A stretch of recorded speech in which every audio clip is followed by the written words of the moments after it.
Ladies, gentlemen, boys and girls, and everyone else around the world, welcome to a brand new edition of the Tapology Lucky Bastard Game. This is the first round draw for the 36th edition of the Tapology Lucky Bastard Game. We've got here now a brand new game for you all to enter and take part in. In the last game, Shats defeated the Wheel. That's the main takeaway from the last game, which is a bit chaotic with all the illnesses and shorter videos and all the rest of it. But we got there in the end. The wheel was defeated. That's the important thing. But the wheel will be back for revenge. It wants revenge, and it's gonna. I'm sure it's gonna be really pissed off given the last result. But here we have 42 new people in it, all hoping that they're going to be the ones to take down the wheel. So let's just run through those names to remind ourselves who is in this 36th edition. It's A or A last off an easy. I'll just call him A from here on in. I'll just check out I'm actually sharing this. Yep, the PowerPoint. Yep. So A, Baron von Rattus, Bellatrix, Boom Shakalaka, Calfoth, Canhago Ruiz, C Collins 44, Cheeseball, Chimpsmack, D1 D4 K10, Damien Handel 420, Dr. Maxis 2, El Guapo, Foghorn Sam, Geneva 65, Grahamon, Great, It's Your Boy SB, Jack Soto, Jordan and Pippin. This is, of course, the alliance of QQQ, QQQ, and Spotling. Uh, Once again, referencing the famous basketball players. JP the Champ 27, KK Kombu, Knife Rusty, Cushy Cake, Love Song, Mule Floyd, Piggy Bank, Rigno, our reigning defending champion, Shats, who's, like I say, defeated the wheel last time, second title in total.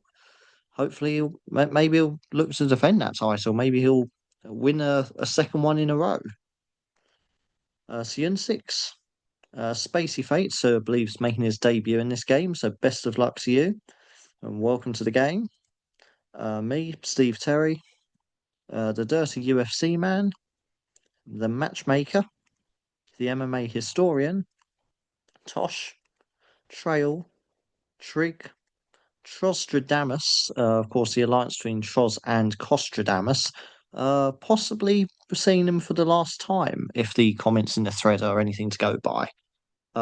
So, best of luck to you, and if this is the last one, I hope it'd be fitting for you to go out on a win if it is the last hurrah for you two. Uber Industry, German alliance, back again, and Vazk 88 and XCon Chris. So they're the 42 people taking part in total. It's a great field. So thank you all for taking part, for making all of this possible. And uh, talking about how we need to defeat the wheel. The wheel is, of course, a British creation. So how fitting is it that we start this game in London, the O2 Arena, with the fight night between Mosfar Evloev and Lerone Murphy. And it's a very, very close fight between two undefeated fighters. Um, Mosfar Evloev, 19 and 0. Lero Murphy, 17, 0 and 1 draw. Both have been in the UFC for a similar amount of time. Evloev been a 9 and 0 in the UFC, and Murphy 9 0 and 1 in the UFC.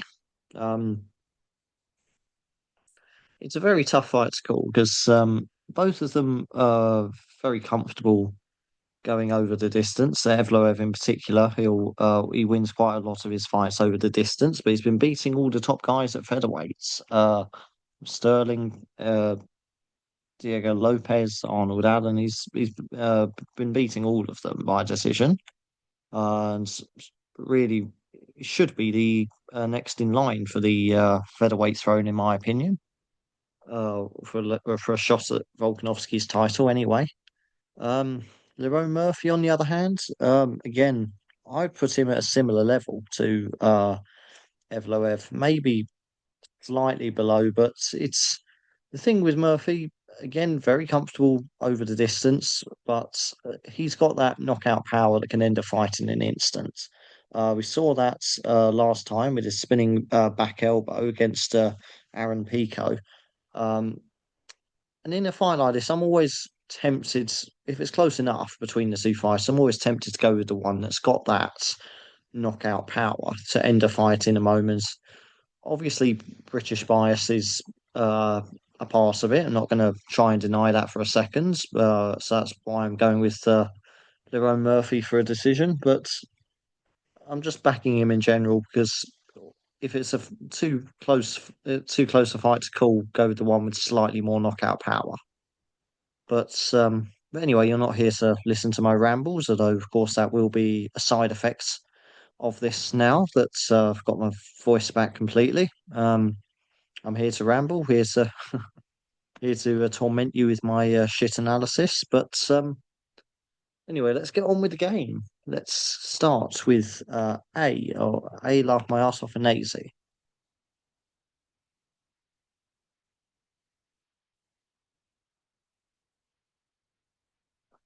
and he gets Roman Delitse. Roman Delitse there for A, laugh my ass off a nazy. So Roman Delitse obviously up against Christian Leroy Duncan, who I've got to win this one. Um, I've picked him to win by second round knockouts in particular. Delitse, I'll start with him. He looks for knockouts for the most part, but he's a very well rounded fighter. He's lost to Anthony Hernandez by submission last time. That was his only stoppage loss of his career, so he's a very tough guy to finish. But having said that, Christian Leroy Duncan has got serious knockout power. Uh, Obviously, he's shown that in the UFC where he's already gone 6-2. But anyone who is watching him in his Cage Warriors days as well will know that he can end a fight at any moment and usually in spectacular fashion. He still carried that flair into the UFC with his recent knockouts. His last two ones were spinning back fist and spinning elbow. So he likes his spinny shit and he makes it work as well. And obviously follow up punches after that. Uh, so yeah, I've gone with Christian Leroy Duncan for this one. Delete say I'd say is probably a slight underdog, but not. There are some pretty big underdogs on this card. I will just mention. So if you have to be drawn with an underdog, Delete say is probably not the worst you could have got. Um, I won't mention the names now, but they will. Given there's 42 of you and there's 26 fighters, so there's going to be in there. It's impossible for there not to be double ups. Um, and and so I'm sure that given time, all those underdogs, the larger underdogs, will show themselves and yeah, reveal themselves to us. But Delete say you need a bit of luck with him, but it could be a lot worse. Could be a lot worse than that. Oh, yeah, share it onto this screen. So yeah, it's A with Roland Delete say. And next is Baron von Rattus. Let's see who Baron von Rattus gets paired with.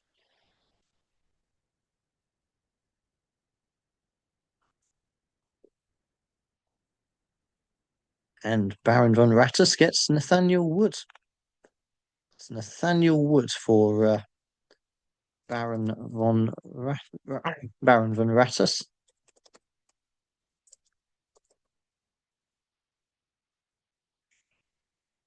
And against Lucene Keita, probably pronounced the name wrong there. Apologies if I have. Nathaniel Wood's very much established in the UFC now. 10-3, veteran by modern standards, given how quick they are to chop and cut fighters from the roster. But yeah, no, Nathaniel Wood has stayed in there, and rightly so. He's a brilliant fighter.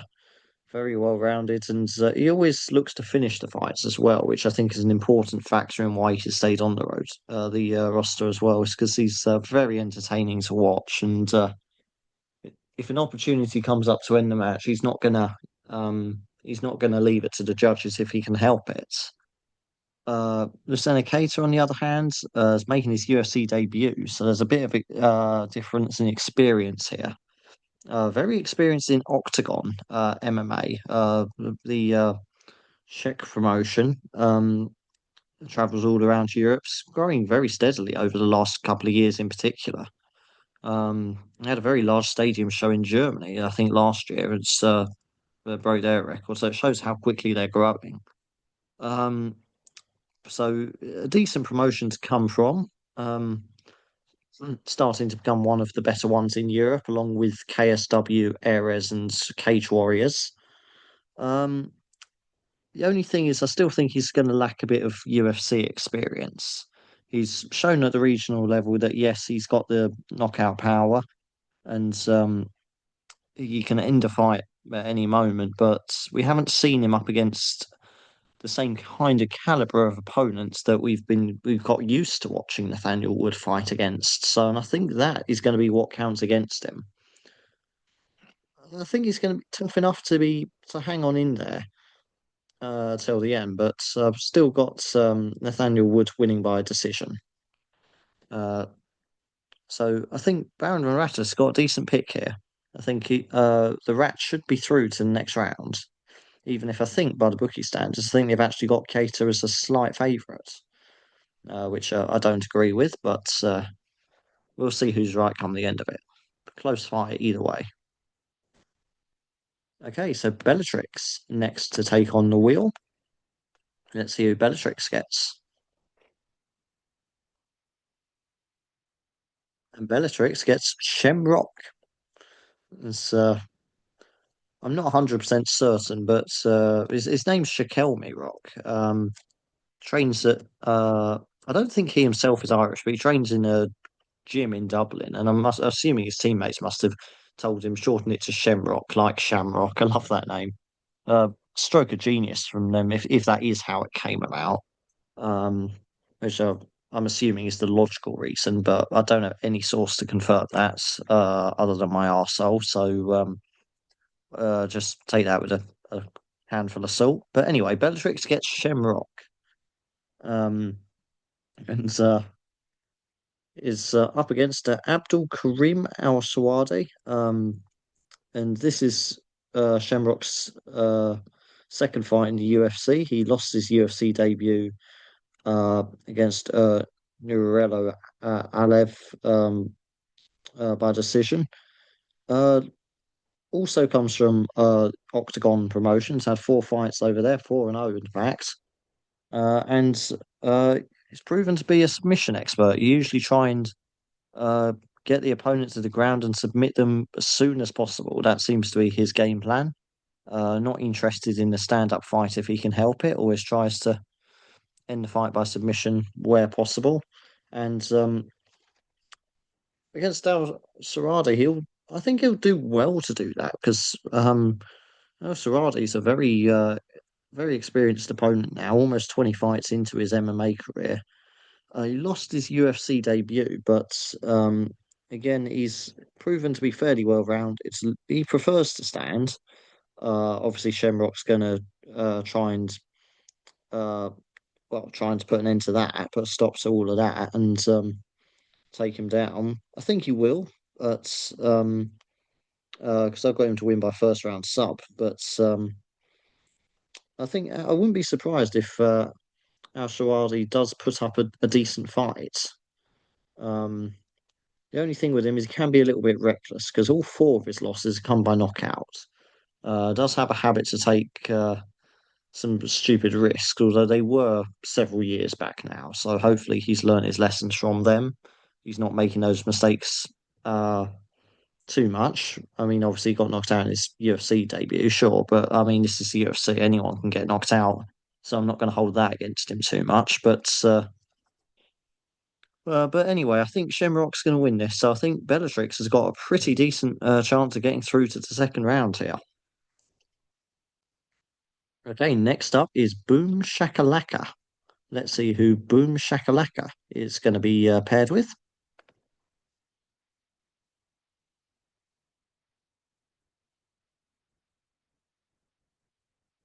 And Curtis Campbell is Boom Shakalaka's dance partner. Uh, Curtis Campbell. It's amazing to see how far he's come actually, because a few years back, well, I say a few years back, it's about 5 years back now. There was Tapology Fight Centre editor for the UK regional scene and UK and Irish and the Nordic MMA scene for a bit as well for the last few months of that. And I remember Curtis Campbell was very active during that period, but he was only an amateur then. But he was absolutely tearing up the regional amateur scene and winning a lot of amateur titles. I remember, I think one of the times I updated his picture on Tapology, it was him with about three or four different belts strapped over him. Um, but and he's always stuck with me as well because his nickname's the Pink Panther, which is, of course, what I go by for my Tapology profile picture. Um, so there's a lot in common. I've sort of been watching his career for the last, well, his whole career for the last 5 years or so, and it's been very, um, I say, it's been very interesting to watch as he's sort of grown and developed over the years. So yes, it's great to see him finally making his UFC debut. I suppose it was always on the cards he would, but it's great to see that the day has finally arrived. Currently 8-0 in his career, professional career. It's probably about the same in his amateur career as well, or of the amateur fights that got recorded anyway. Um, and again, he's very well rounded fighter, true MMA prodigy, so to speak. So um, he's got knockout power, but he does tend to rely on that quite a bit actually. But he's proven he can go the distance. He's got the stamina for that. So um, he's hasn't quite had to use the full range of his arsenal that he's capable of so far. But again, as I mentioned, he was an amateur champion. He was also a professional champion with the FCC promotion, Full Contact Contender promotion, which is it's a regional promotion in the UK. It's not a massive promotion. It's not the same size as Cage Warriors or anything like that, but it is a noteworthy promotion. If you're just starting out in the UK, you're probably going to be fighting for them, or you do well to be fighting for them if you're just starting out. So they're sort of like the level before the likes of Cage Warriors and whatnot. But he was a promotion champion there, and um, yeah, I do hype him quite a lot here, but I think he should win the decision against Danny Silva. His opponent's 2-1 in the UFC, so more UFC level experience. 2-1 in the LFA as well. Um, so Silva's got the more, shall we say, established promotion experience here. Um, is he lost last time by decision to Kevin Vallejos, who, as we all saw last week against Josh Emmett, that guy is a serious fucking problem. Um, so yeah, you not can't really hold that to. If anything, it's to his credit he went the distance with him and didn't get knocked the fuck out.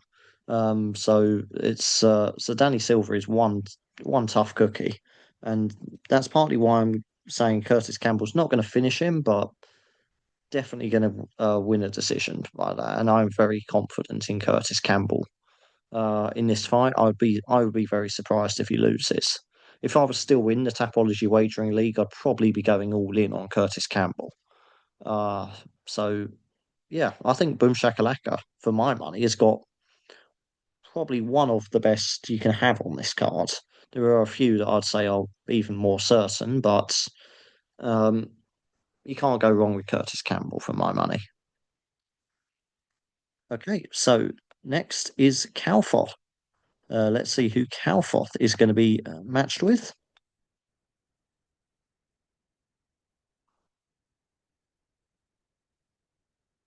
Leroy Murphy, one of the main eventers for Calfoth. So, as I mentioned in the intro, um, up against Mosfar Evloev, and as I say, very, very close fight between two undefeated fighters trying to claw their way to a title shot. And yes, as I mentioned, yes, a bit of it is bias. That's why I'm going with Murphy, but it's I think if Evloev's going to win, it's going to be over the distance. And to be honest, either way, I can see the fight going the distance. But if there is to be a finish, it's going to come from Lerone Murphy. And if I'm trying to judge a fight by, okay, it's going the distance, but which of these fighters do I think is more likely to win over the distance? If one of those fighters, like Lerone Murphy, who's got more knockout power, I'm always going to side with them because the primary scoring criteria for the judges is, of course, damage. And if you've got knockout power, that gives you the best chance of doing that. So even if you can't knock your opponent out. If you can score knockdowns, make a significant cut on them or something like that, that's the judge is going to take notice, or they should take notice anyway. And I think Murphy's the most likely to do that sort of damage. Um, and again, they've beaten similar sort of people. Evloev's probably got the stronger resume of fighters recently, but again, Murphy's got some decent wins. Josh Emmett as well was just mentioned in the last entry. Dan Age, but in fact, Mosfire Evelo that's a win over Dan Age as well. Um, but anyway, it's for my money, I'm going for Leron Murphy for this main event, and I think Calfoth is not certain, not by any means, but it's a decent chance if you have to be drawn into the main events, which isn't a favourable fight either way. Uh, I'd I'd rather be drawn with Lerone Murphy. So I think Calfoth is going to be close, but I think he's going to get away with it. Um, Canhego Ariz is next to face the wheel. Let's see who Canhego Ariz is going to be paired with.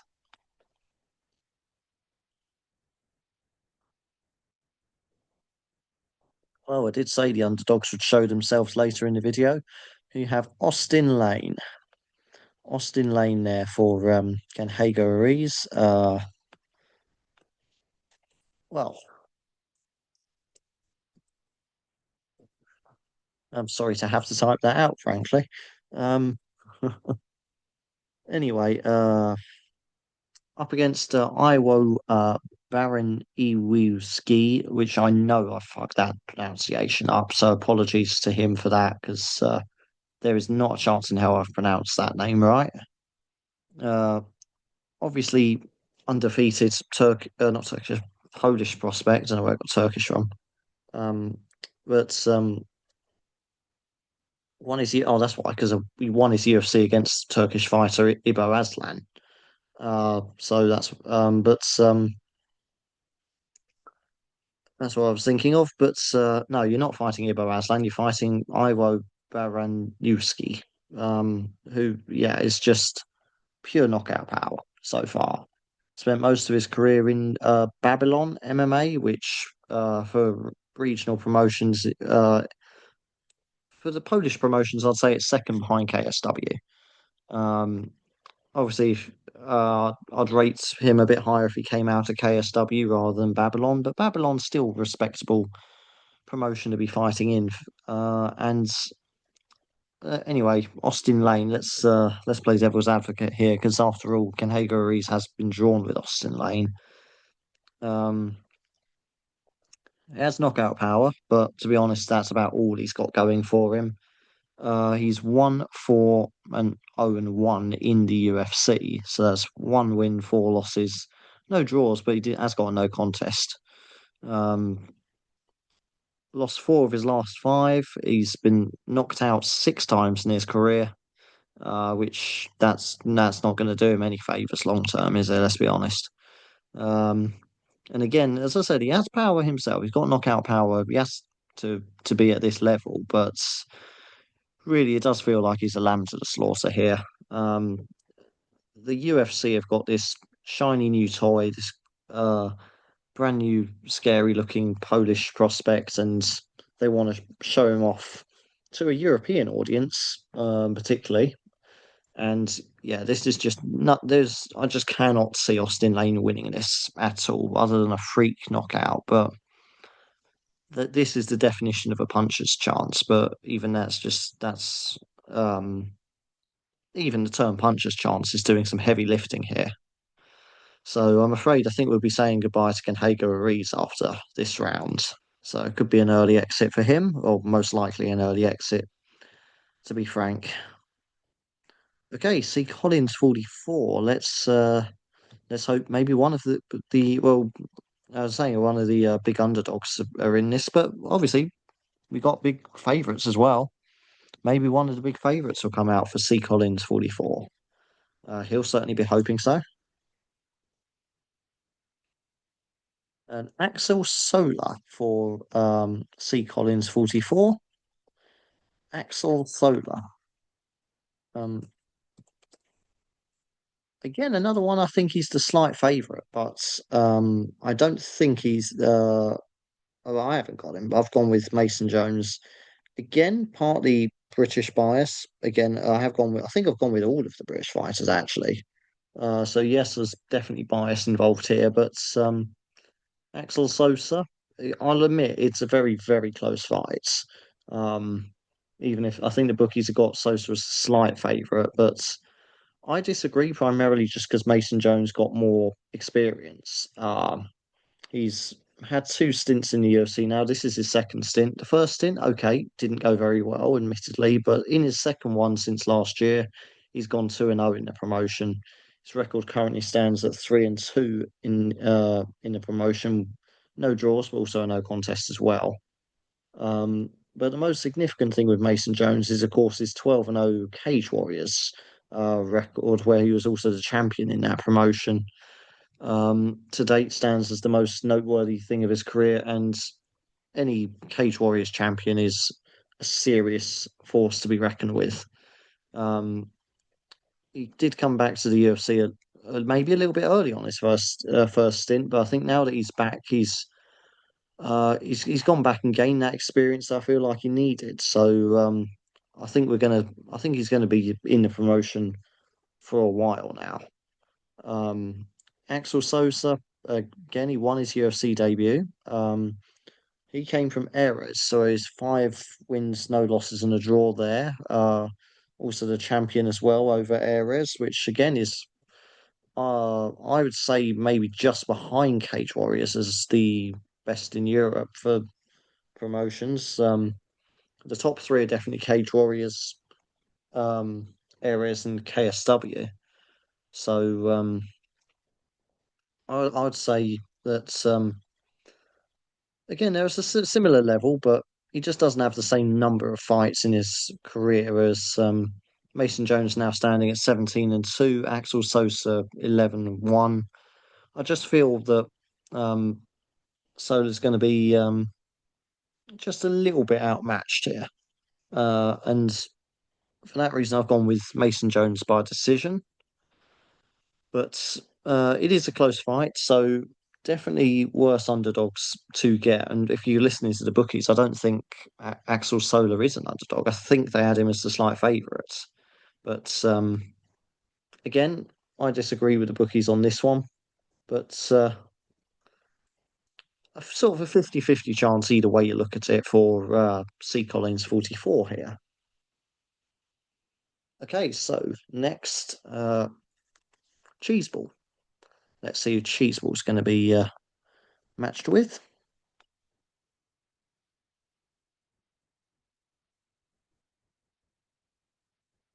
And Cheeseball gets Michael Venom Page.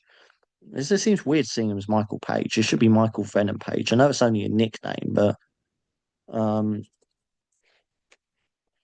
I'm adding it into the Venom Page because it's just an iconic part of his name. He was always branded that in his Bellator days. Um, but anyway, MVP. Uh, Again, gone with him. he's a little bit past his prime these days, admittedly. His best years were in Bellator, and um, I don't blame him for staying in Bellator for as long as he did, because and to be honest, I think if Bellator was still a thing, I think Michael Venom Page would probably still be there. Um, if they were still going and still healthy, then because he was champion over there and the star of the promotion, he was, I would say, the biggest star in Bellator, or at least the one that um, well, I'll say that. I mean, I've only ever been to the one Bellator event, and that was just again because Michael Venom Page was headlining. That's the sort of appeal we had, and it's a case of I feel because he was treated so well at Bellator, he's come to the UFC a bit later in his career because of that, so to speak. I think it was because I think he definitely could have gone to the UFC possibly 5 years before, or at least 4 or 5 years anyway. Maybe five's a slight exaggeration, but definitely 4 years earlier um, than he did.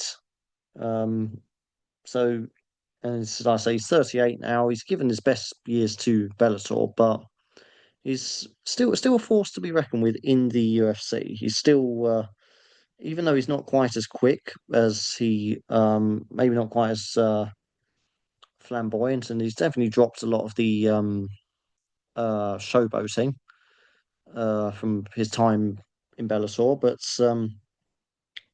I can still see him winning a decision.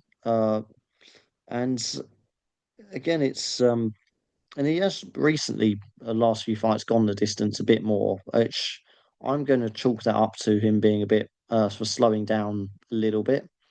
Um, again, because his main attribute was, of course, the knockout power and the athleticism, not just the power, but the athleticism required for the power with all the fancy uh, jumps and kicks that he used to land. Had some absolutely insane knockouts. Maybe we're going to see slightly less of that, but he's still a very competent fighter. And up against Sam Patterson, again, I think he still beats Sam Patterson. Um, Sam Patterson's a very tidy fighter himself. Looks to finish the fights by knockout or submission whenever the opportunity presents itself, and he's going to put up a reasonable effort against MVP, but even slightly past his prime, Michael Venom Page is still the man for in this fight anyway. So I still want him to win by decision. So I think Cheeseball is going to. I think she should be going through to the. She should be going through to the second round here. So anyway, let's move on now to Chimp Smack. Um, let's see who Chimp Smack is going to be paired with.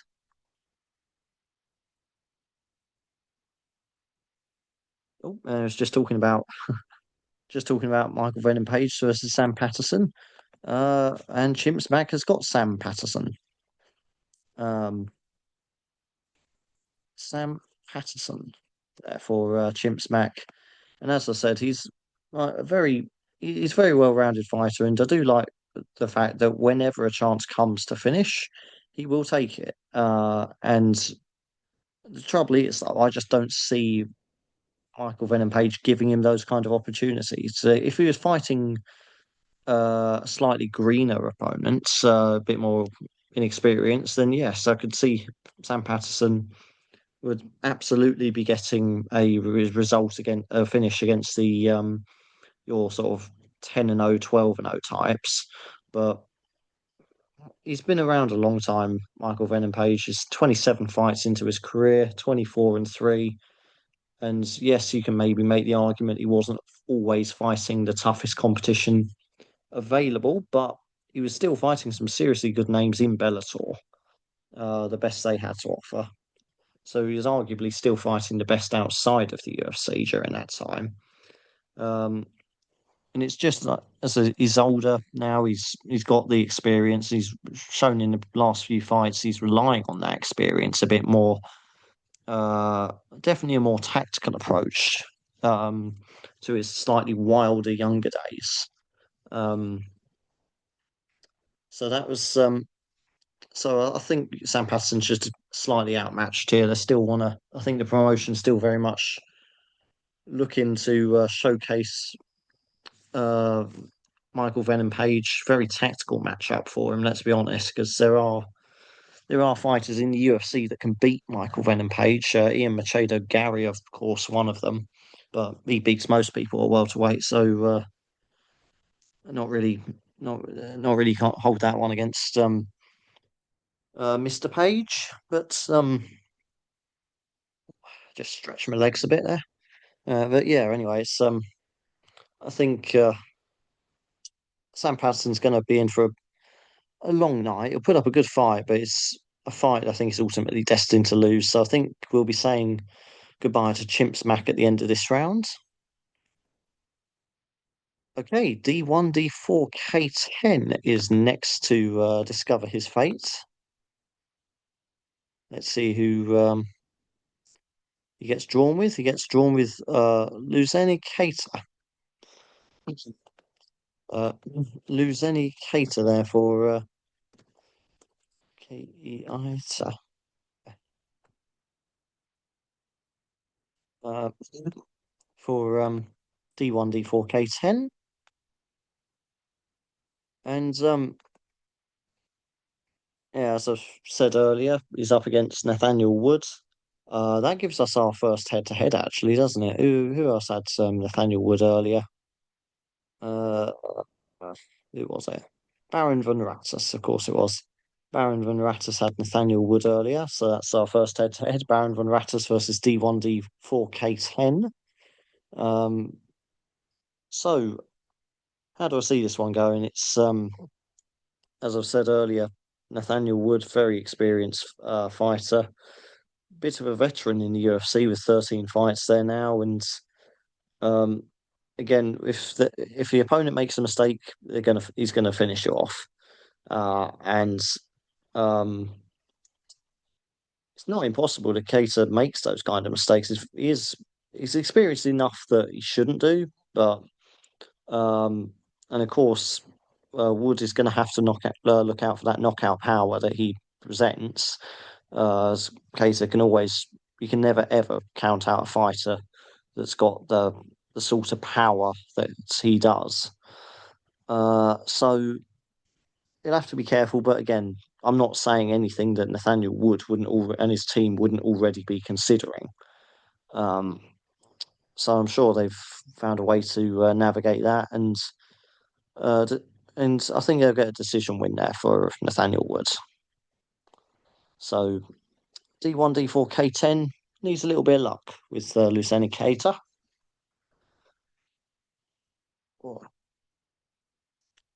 Next, Damien Andel 420. Let's see who he's going to be paired with.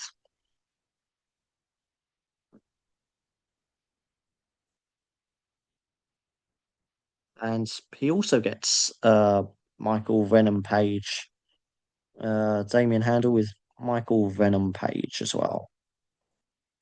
Uh, Again, I'll stick his nickname on there. Should consider having his name legally changed to have that as his legal middle name. But anyway, Michael Venom Page, not really a lot more to say about him other than given that ramble I just went on about him. I was sort of fucking fanboying over him. I was, let's be honest. There's no way around that. But yeah, as I say, he's very flashy knockout power uh, um, fighter in his heyday, and he's still got that power. They say that with age, the last thing to go is power. Um, Michael Venom Page, as well as still having that power, even if it's not as athletic as he used to be, still still got he's gained experience with all those fights, all those wars that he's been in. So and that's what I'm banking on, or he'll be banking on as well. Um, Against Sam Patterson. Of course, this now makes it uh oh yeah, this now makes it a head to head as well because that's a Chimps Mac. So who's that head? It's 2v1 here, isn't it now? It's yeah, Cheeseball and Damien Handel up against Chimps Mac. So again, this could potentially, if it carries on at this rate, end up being our Lucky Bastard Game main event or unofficial Lucky Bastard Game main events. Um, not much I can add to that other than that Sam Hatterson, as I say, he's going to be putting up a decent effort, but I just think Venom Page is just going to have too much experience for him to overcome here. Okay, Dr. Maxis 2. Let's see who Dr. Maxis 2 is going to be paired with for tomorrow night's action.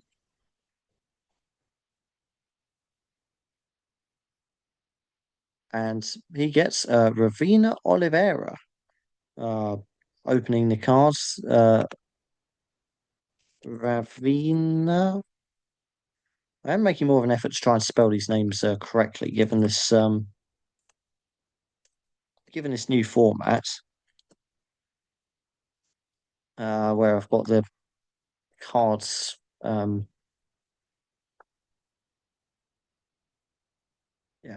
I say where I've got these cards showing the.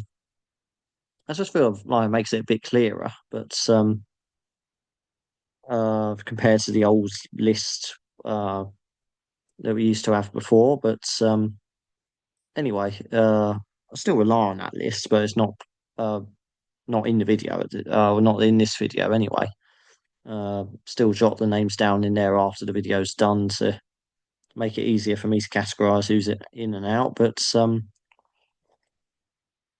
anyway, Ravina Oliveira opening the card against Chanel Dyer, and unfortunately, as I was saying about the big underdogs earlier, obviously Ravina Oliveira is one of them, and um, yeah, it's quite an interesting one because both these ladies have knockout power. Um, is Oliveira I'm worried though that her knockout power is limited to the sort of regional scene because she's 0-2 in the UFC, so she is still yet to have a win in the UFC, and I can't see that changing tomorrow night against Chanel Dyer because Chanel Dyer is making a UFC debut. She was 3-0 in the PFL, really making a name for herself over there, and she did lose her contender series fight, but again, that's all part of the learning experience. You've got to remember they're still very early in a career, only 6-1 overall. Oliveira is slightly more experienced from that point of view, 7-3-1, but it's they're both going to go in looking for the knockout. That's just how they fight. And Chanel Dyer, for my money, is the better striker. Um, so I see this being a very entertaining start to the card. This is one of these don't blink and you'll miss it kind of fights. I think it could turn out being like that. Um, a lot of people, a lot of, I would say, casual fans make jokes that, oh yeah, the women's fights are where you take a piss break, but I wouldn't unless you can piss at the speed of light because this isn't going to be a 15-minute gap to try and get snacks or anything. This is going to be they get in there, they fight for maybe a few minutes, and then it's over. This should be a very entertaining opening for the fight. Also, the only women's fight on the card, um, unfortunately. So it's which is a shame, really, because I mean, I know there's quite a few British female prospects they could have showcased, but obviously chosen not to. Uh, Obviously, I know Sam Hughes is boxing now, but not Sam Hughes, Molly McCann rather. But Sam Hughes is another one they could have put on. Um, no, Sam Hughes. No, who am I thinking of? Oh no, Molly McCann's boxing now, isn't she? She's the one boxing. I'm trying to think. McKenna. That's it, McKenna. wouldn't have minded having her on the cards. There's the but but yeah. Anyway, they had options. They didn't use them. Uh, anyway, back to this game. Don't want to waste any more time playing hypothetical matchmaker, but Dr. Max's 2, Ravina Oliveira. I think Dr. Max's 2 is going to be taking an early exit from this game, unfortunately. El Guapo next. Let's see who El Guapo gets paired with.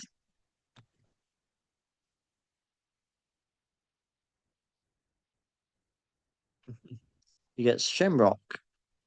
Shamrock for El Guapo. Um,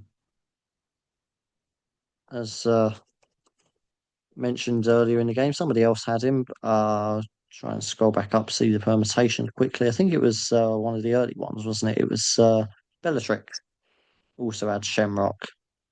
Um, and as I mentioned, then submission specialist who's going to look to take this fight to the ground and finish it there as early as possible. Most of his have come in the first round as well, so he doesn't waste any time. Um, so Abdul Karim Al Sawadi is going to put up a decent fight, but just not quite at the same level as Shamrock, in my opinion, even though uh, both are looking for their first UFC win, coincidentally. But I just feel like Shamrock's going to be should be the favourite. I haven't checked what the betting odds for it are, but he should be the heavy favourite.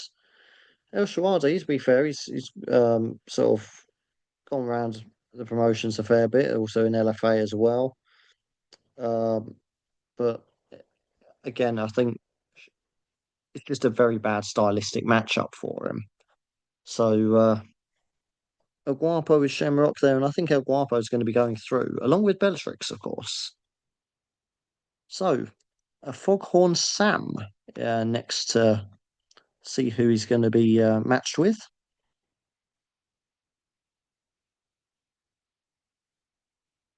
And Mario Pinto for Foghorn Sam. Mario Pinto.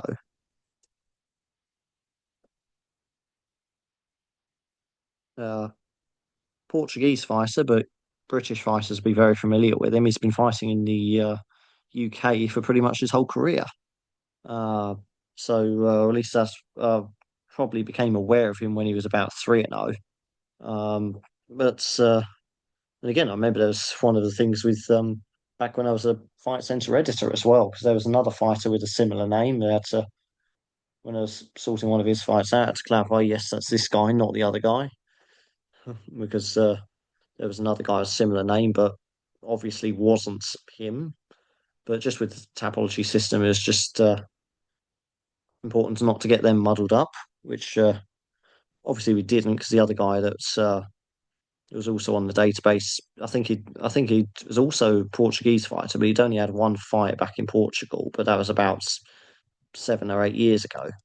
So obviously wasn't the same one, but again, that's one of the main reasons he sticks into my mind. But anyway, Mario Pinto, um, obviously he's still very good looking prospect. Um, and he's up against Felipe Franco, who's uh, trying to think of something nice to say about him. But again, he's one of these large underdogs, to be frank. And uh, Mario Pinto, of course, by that logic, is heavy favourite. So Falcon Sam's got a good pick here. He'll be going through, I'm sure. Uh, Still undefeated, 11-0, 2-0 in the UFC. Um, he knocked out Jahinta Davis and Austin Lane in his UFC tenure so far. Um, and like I say, he usually finishes them early in the first round too. And as for Felipe Franco, again, not a bad record so far. 10-0 is making his UFC debut. Not 10-0, 10-1, sorry.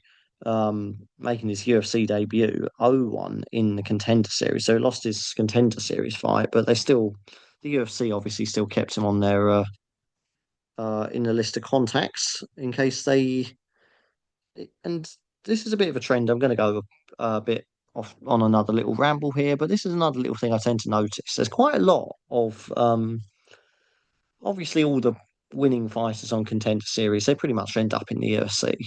Um, that's obviously their main source of new fighters. It's got to the point where I don't even bother mentioning if a fighter is Contender Series alumni on these videos, but quite a lot. I've seen a lot of losing fighters who will lose their Contender Series fight, maybe have one or two other fights in the regional scene or whatever promotion they originally came from, and then they'll be drawn into the UFC, but then put into a really excuse me, that was just sorry, it's just my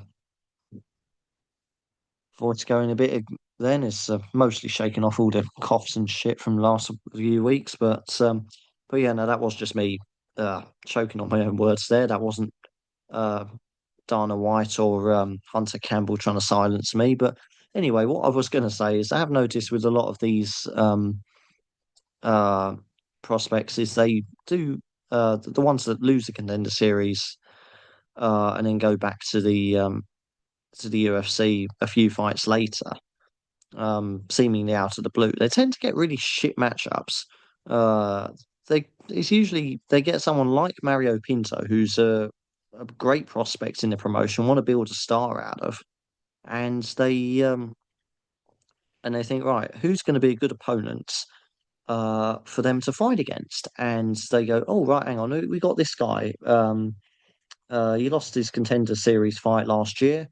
He's had a couple of fights in the LFA or the likes or CFC, CFFC or wherever. And they're like, right, we're going to grab him quickly. We're going to offer him a UFC contract. We're going to get him to fight this guy, and it's going to be a walkover for the one we want to build up. But then, obviously, they're going to lose, but they're not going to say no to it because it's a UFC fight. It's their chance to be in a promotion. They're not going to say no to that. They can't afford to say no to that. It'd be career suicide if they did, and if they did say no to that, that will end any chance of them ever getting into the UFC anyway, even if they do get it through merit. It does feel like the UFC is very much taking advantage of um, fighters in the position that Felipe Franco are in. Um, and yeah, this is another example of that, in my opinion. So it sucks for Felipe Franco, but Mario Pinto anyway, heavy favourite. Foghorn Sam's got a heavy favourite. Foghorn Sam should be going through to the second round. Um, Ethics aside, how do UFC run their business? Or well, it sucks, but it's given Foghorn Sam an almost free pass into the second round here.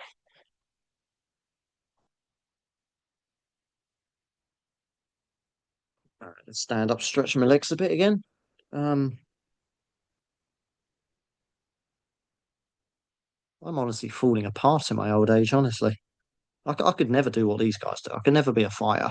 I'd never be able to keep myself fit. If I was a fighter, I'd be one of these fighters that would be constantly out injured. Right. Anyway, Geneva 65 is next to see who he's up against.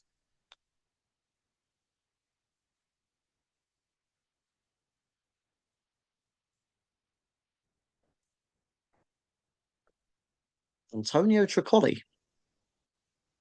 Antonio Tricoli there for Geneva 65.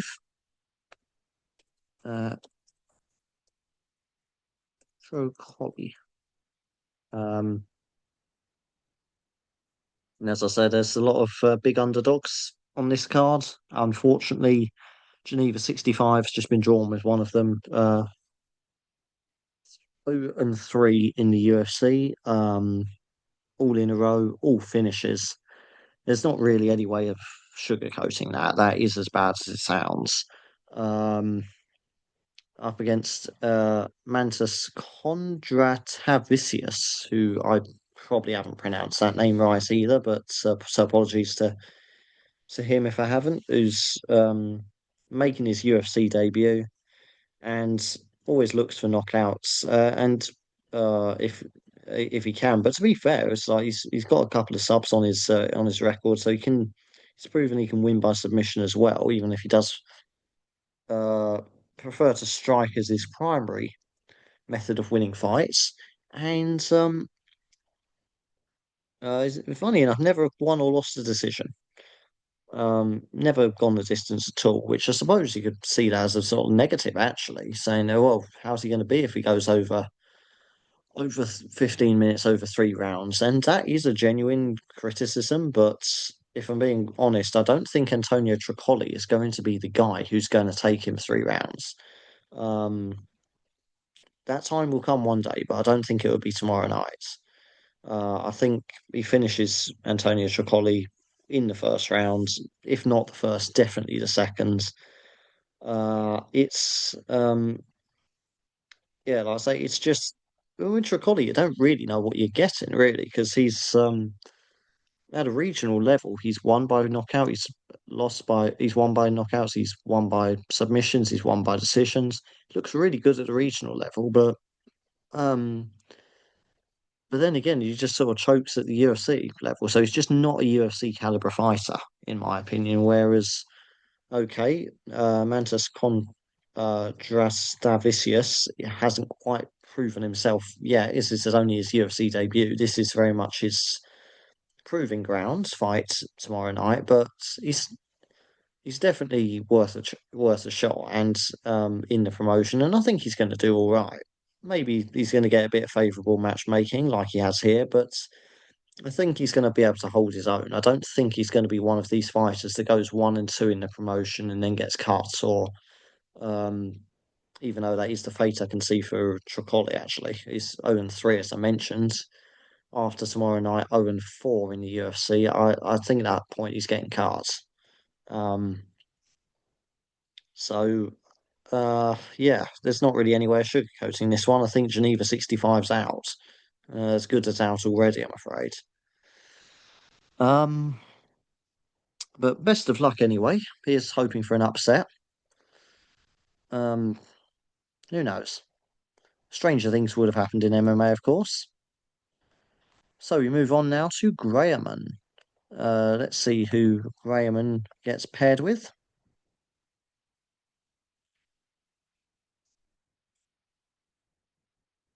Mario Pinto. Mario Pinto there for Grahamon, and I like Mario Pinto a lot simply because his name's nice and easy to spell. And as I mentioned, with this new format with the cards right in your face there, I think it makes it clearer, and I prefer it. But it does come with the downside that now I've got to be a little bit more careful with my spelling of fighters' names because some of the fighters' names, my spelling is atrocious, and um, some of the spellings of fighters' names when I was just quickly typing them out on the Excel sheet before were absolutely atrocious. They were absolutely shambolic. Um, but it was sort of hidden by the fact the font was a bit smaller there. So I've got to be a little bit more careful to spell the names right here. But Mario Pinto, nice, easy one to spell. And in my opinion, a nice, easy ticket to the next round. As I was just saying, I think it's a bit of a UFC matchmaking going on here where they want one fighter to win. They don't even try and hide it a lot of the time. They give them a sort of a layup against one of their unsuccessful contender series fighters that they kept on the books just in case they need an opponent. And that's pretty much what's happening in this fight. Again, before our eyes, this is what's happening, and it's going to benefit Mario Pinto, but it's going to suck for Felipe Franco. And it's going to be great for Graham, though, because it's a free ticket to the next round. I'd be surprised uh, if Franco does pull off the upset, but and like I say, it could happen. Anything can happen in MMA. That's why we love this sport so much. But yeah, in any case, I think Graham's through to the next round with Mario Pinto there. Great is next. So see who he's going to be paired with. Let's see if he's going to get a great fighter or is he going to get one of the shit ones? Oh no, he's good. He's good. Very good, actually. Chanel Dyer, one of the heavy favourites. That is a great pick for great, coincidentally. Chanel Dyer. Chanel Dyer. There we go. So, as I mentioned, that's opening the cards against Ravina Oliveira, who's a heavy underdog, um, 0-2 in the UFC, and a very similar style of fighter. They're both going to come out swinging straight from the off here. They're both going to be they're both yeah, so they're going to be looking for that early knockout. That seems to be the only way they really know how to fight, and makes for an entertaining fight. But Dyer is the better of the two in that regards. That's the kind of style of fight we're going to get, and I can't see it really being anything other than um, a crash bang wallop first round whack out kind of fight. And it's yeah, Chanel Dye is definitely the heavy favourite here, and she should be as well. So that is a great pick for great. And I think we'll be seeing great in the second round. I'll be very surprised if we don't. And you won't have to wait too long either for the confirmation. First fight on the card. So a very entertaining fight to open up the card. So if you're tuning in live tomorrow night for it, um, this is where you start. This isn't one of these cards you can skip the prelims. The prelims start with the first fight. It's your boy SB next to see what the wheel has in store for him.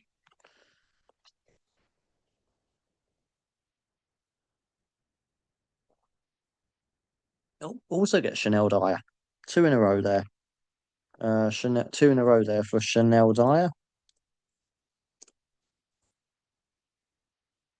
And not much else I can say to that other than that, well, it's like I say, it's going to be uh, most of her wins come by first round knockout. Same thing for Ravina Oliveira as well, but Chanel Dyer, the better striker of the two. So obviously that's great. And it's your boy SB on Chanel Dyer. I think somebody else had their opponent earlier, didn't they? They had Ravina Oliveira earlier. Who was it?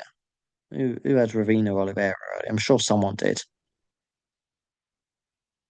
Yep, Dr. Max is too.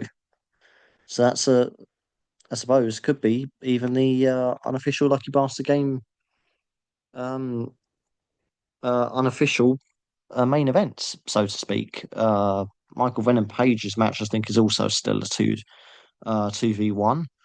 The Michael Venom Page versus Sam Patterson fight, but who knows? If it carries on like this, maybe Chanel Dyer versus Rena Oliveira could be the unofficial Lucky Bastard game main event. But in any case, it's your boy SB is very much on the right side of that matchup and should be going through to the second round quite comfortably.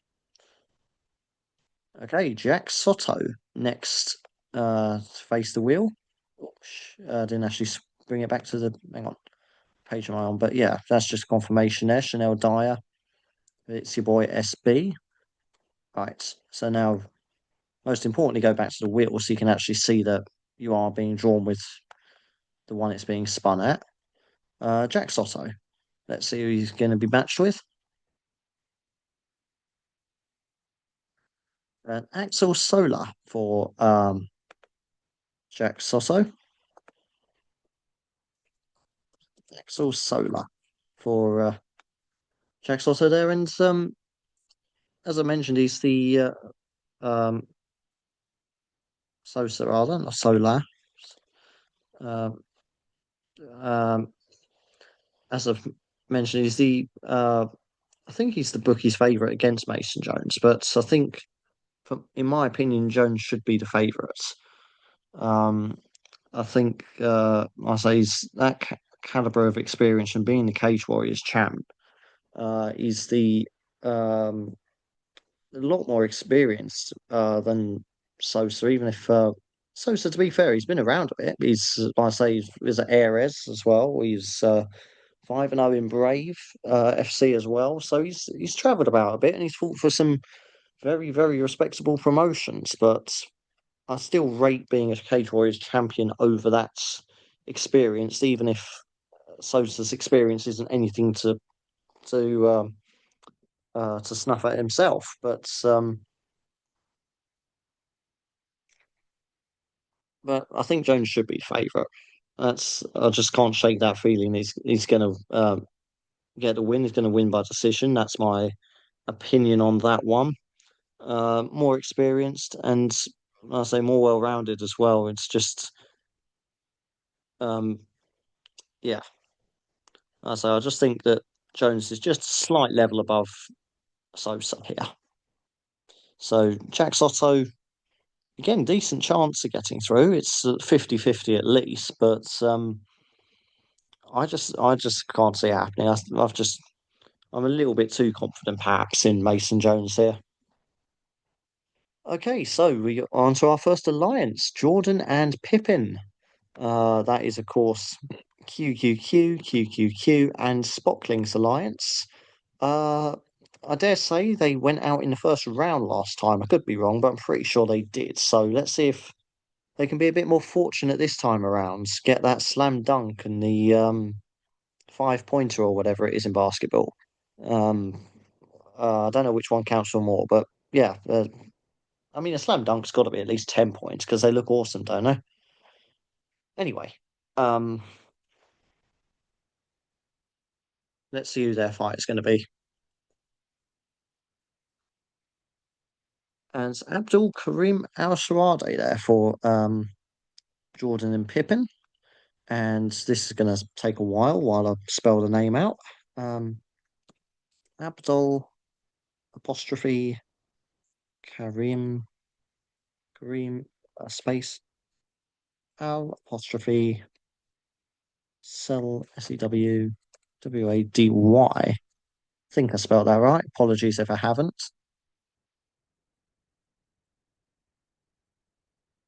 Um, so yeah, Abdul Karim Al Swadi there and up against Shamrock. Um, so yeah, a bit of an underdog. I think could be going out here. Unfortunately, I think unless they find a way to counter the submission threat that Shamrock poses, but I can't really see that happening. To be honest, I think it's going to be uh, Shamrock does appear to be the heavy favourite, and rightly so. Um, I just don't see uh, his takedown defense being enough to stop um, Shamrock. And even if the takedown defense is good enough, the submission defense, I don't know if it is good enough against Shamrock either. But like I say, they are both at similar stages of their careers, both looking for their first win in the UFC, having both lost their debuts. But I think this is just a slightly unfortunate matchup for Al Sawadi there. I think it's um, just unfortunate he's been drawn with one of the hottest looking submission specialists that's coming up in a promotion at the moment. So I think Jordan and Pippin might be destined for a I don't know, I'm trying to think of a basketball thing. Maybe do they have red cards in basketball? Maybe. Could be sent off then. Um could be sent off in the first round, in the first quarter. I think they have quarters in it. All the American sports do, don't they? So yeah, red card in the first quarter there for Jordan and Pippin, who against slam dunked out of this competition. Um, Hopefully not, but you never know. Um, JP Champ 27 to move on to now. JP Champ 27. Um, let's see if he gets a slightly more favourable matchup from the wheel. Oh, and a new fighter, Michael Aswell Jr. Aswell Jr.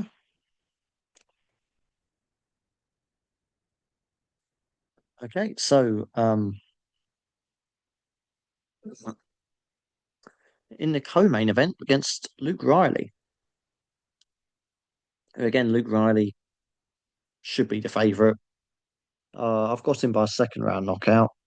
Knocked out Bogdan Grad last time out. And again, most of his wins come by first or second round knockouts. Um,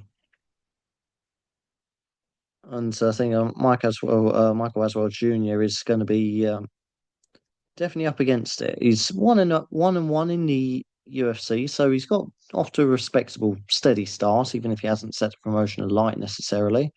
Knocked out Lucas Almeida last time out, so there's a good result for him there. And again, he's got power as well. He's not going to be. I wouldn't have thought he'd shy away from Luke Riley too much. Um, and he never been stopped as well, so he's going to be a very tough matchup. So he shouldn't be a massive underdog, unlike some of the fighters on this card. But Luke Riley should be a heavy favourite for this.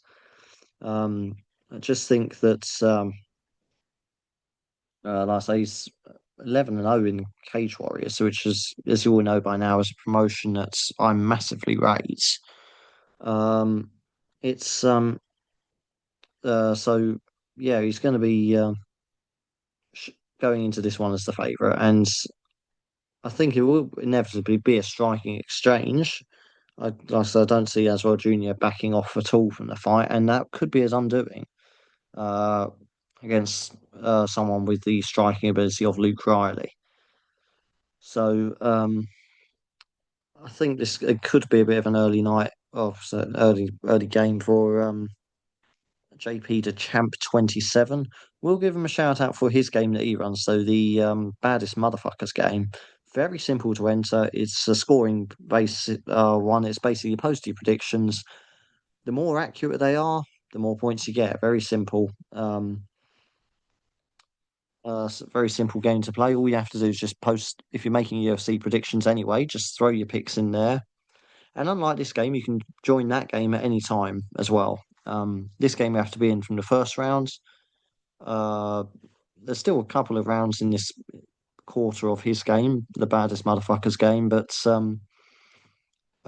you can join in for the fun of it at any time. So go along, have a play in that. If you've not, if you've made picks already, you may as well just post those picks to his game and just play along. Doesn't even take 5 minutes if you're already making UFC picks anyway. But anyway, we move on now to KK Kombu.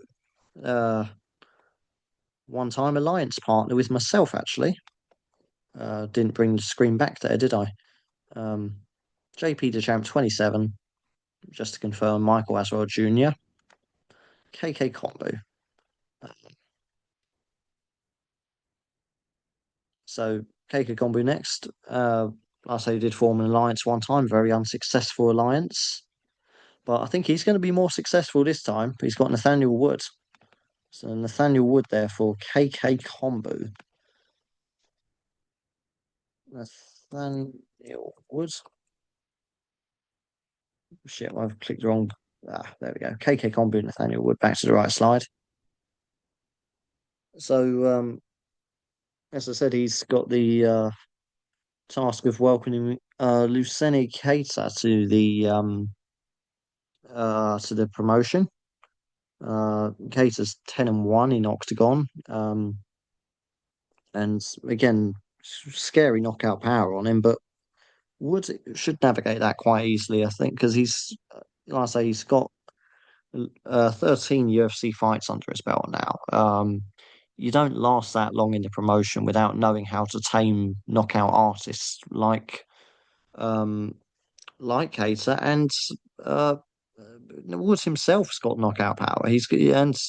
Uh, I'd say for my money, more well-rounded too. So if Cater does make a mistake, Wood's going to pounce on that, and he's like I say, he's going to really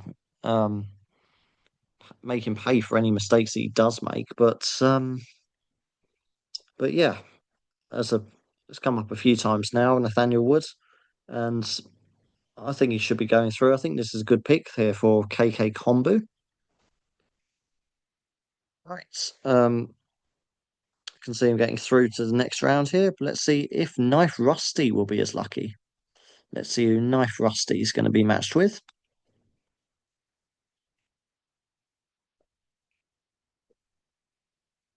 And straight away, here we are again. Nathaniel Wood pops up again. So Nathaniel Wood, again, there's not really much I can say now that we're starting to get to the point of the game where we're doubling up, where we're having because there's only so many times I can go over and analyze the fights, really. So to save me rambling too much, as I've just said, Nathaniel Wood's very experienced fighter. That experience is going to be key, whereas a lesser experienced fighter would get knocked out by someone like Cater. Wood's got the and he's got the ability uh to manage that, fend it off, and I can see Cater putting up a good fight. I don't think, saying about making those kind of mistakes, I don't think he will be making too many of those mistakes for Wood to punish him. So I still think Wood's winning a decision rather than. It's definitely a possibility that he does finish him, but I am being a little bit more cautious in my prediction. I'm saying that Wood's going to win a decision rather than a knockout, but or a submission. But in any case, a good pick there. And I think Knife Rusty, KK Kombu, and the others that have had him so far. Um, and I think again, this is another contender for the unofficial main events of the game.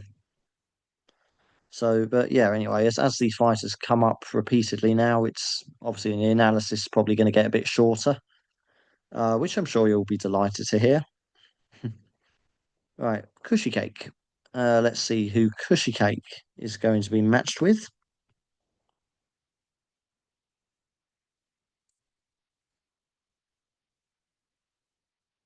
And it's Movsar Evloev, one of the main eventers. Mosvar, I think it's the first time we've had someone drawn with Mosvar Evloev. We've had Lerone Murphy at least once, I know that. Um, who else? Yeah, it was definitely someone with Lerone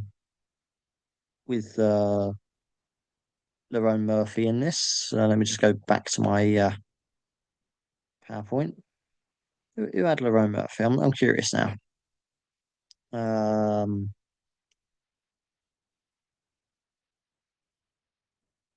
Calfoth had Lerone Murphy. So it's a head-to-head there between Cushy Cake and Calfoth. And yeah, as I said in the opening, a very, very close fight between two undefeated prospects. Evloev, in my opinion, I know they keep giving the featherweight title shot to Diego Lopez, but Evloev should have had a shot by now, in my opinion. Um, there was no need for the Lopez rematch, but or at least not that soon afterwards, anyway. But still, with the fact that is if he wins, he's definitely getting the next shot, surely. But that'll work both ways. I'd say that if Lerone Murphy wins this, he'll also should be in contention. This is a title eliminator for my money. The UFC will give Diego Lopez another chance anyway because they really want that guy to be the champion.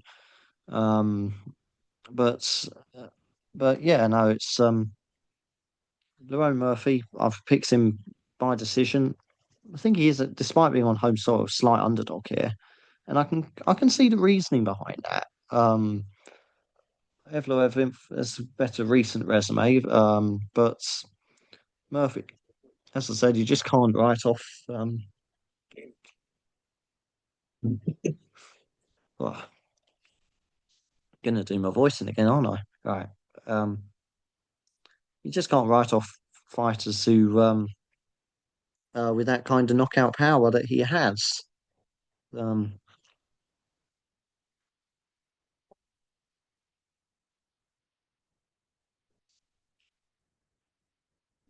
anyway, there goes the last of my drink. Anyway, right.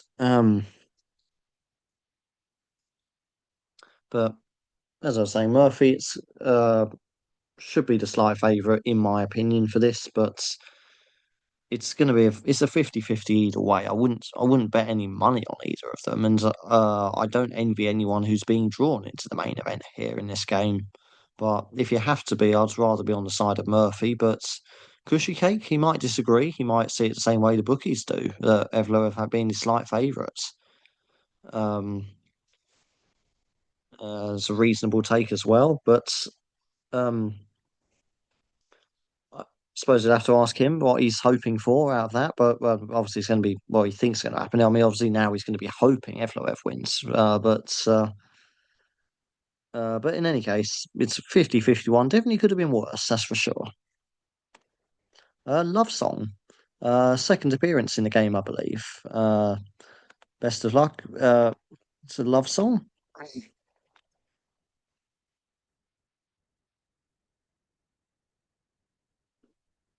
Gets Michael Aswell Jr. Michael Aswell Jr. for Love Song.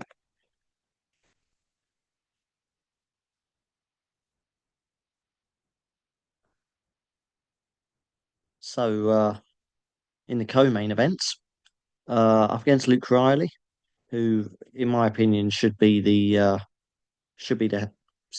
fairly heavy favourite, I'd say. Um, as I say, he spent pretty much his whole career. Well, he has pretty much spent his whole career in between the UFC and Cage Warriors. 12-0 in his career. Won his UFC debut against Bogdan Grad last time out, as I've mentioned earlier in the video, and the other 11 fights all in Cage Warriors. So he's always been fighting in serious promotions his whole career. He's never been in a bush league, so to speak. He's never been in a smoke gym kind of a smoke show kind of thing, or any dodgy, sketchy fights like that, which the UFC the UK regional scene is absolutely littered with. Um, but all serious fights, all very uh tough matchups for his well-earned 12-0 records, and Mike Waswell Jr., very respectable 11-3 records, and as I say, got off to a steady start in the UFC, and he'll be looking to build on that win against Lucas Almeida last time. Um, he'll be hoping that obviously that will be the start of many more wins in the UFC for him. He's got his own dreams and aspirations himself as well, but this is a bit of a backhanded compliment from the UFC, really, isn't it? It says, well, you've got a good win there against Almeida. How about we reward you with a fight on our London card against Luke Riley? And of course, any self-respecting fighter's never going to turn that down because what an opportunity it is. But as a result, Aswell Jr. goes into this as the underdog, in my opinion, and I think it's going to be a first or second round knockout. It's going to be an early night for him. Um, yeah, just trying to find a positive in it, and again, I just can't see it being anything other than a Riley win, to be honest. Um, so I'm afraid this could be an early exit for Love Song from the game. Mule Floyd next up. Always does some incredible breakdowns of the games to really sort of highlight the mayhem the wheel throws up. Especially for the first round, where we've got about 40 odd different people in there, 42 in this case. I think we had 45 in the last game. Um, when you get into those kind of numbers, it's so easy to lose track of. We're only about maybe at just under three-quarters the way through this, maybe about two-thirds the way through this list.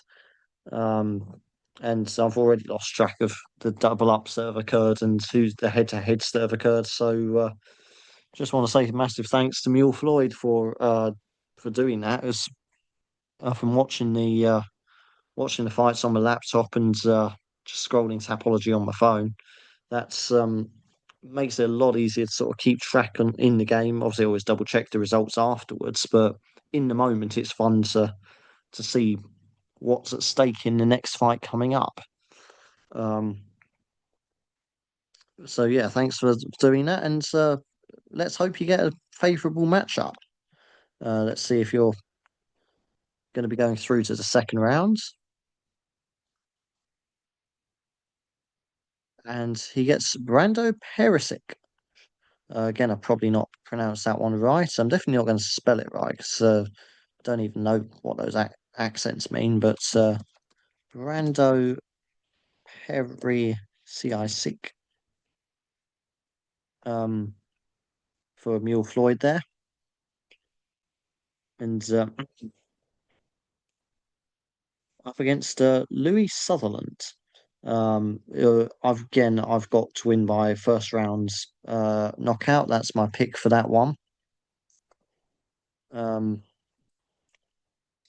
did lose his UFC debut last time out against Walter Walker by heel hook, but again, that was just a very bad matchup for him because Louis Sutherland, he's knockout artist. He's not really. He's it's definitely fair to say that his grappling is jiu-jitsu is his weak spot, and obviously that's the primary strength of someone like Walter Walker. So that was just you can almost write off that loss as just a very, very bad stylistic matchup for him, which it was.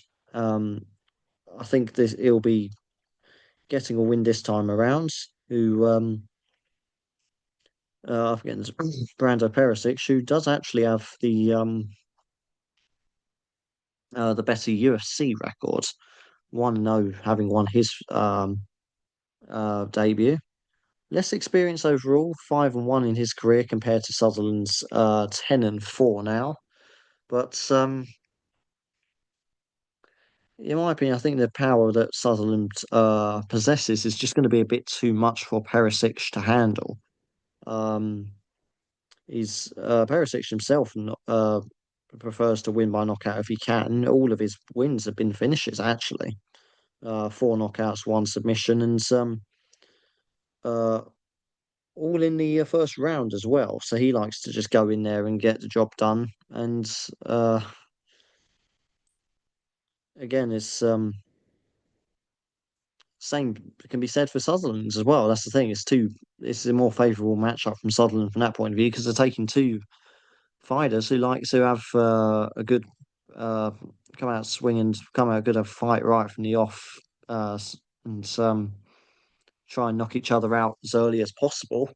Put two of them in with each other. It comes down to who's the more powerful, who's going to land first. So in many ways, I suppose it could be a case of a 50-50 point from that point of view, because if Perisic lands the good shots first, he could win this.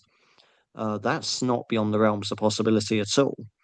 I just think Sutherland's going to be the one that lands first, um, but you can definitely make the argument it's for Perisic, and of the underdogs, he's not as bad as they could have been. But like I say, I think it's just with Sutherland's more experience. I think that's going to be. He's been in these kind of firefights a few more times than Perisic has, and's got a better idea how to navigate them. And that could be the crucial difference between the two fighters on the night. But again, Mule Floyd's certainly in with a chance there.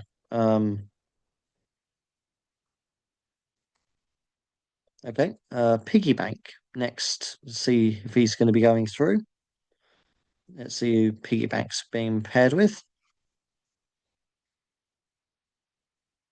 And that's another one for Michael Aswell Jr., who's quietly been gaining quite a following here, hasn't he? Michael Aswell Jr. Um, there's got to be at least three people now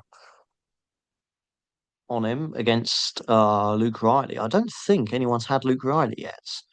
I could be wrong, but I don't think anyone. I don't think he has had him, which is a shame because I think Luke Riley's going to be going to win. I think he's going to win that fight, as I've mentioned several times now, with that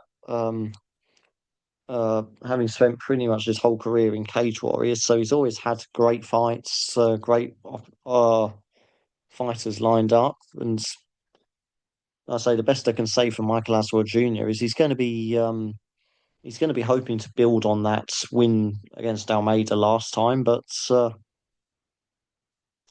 I just can't see it happening. I just think it's just a bad bit of matchmaking from the UFC for well, from Aswell's point of view anyway.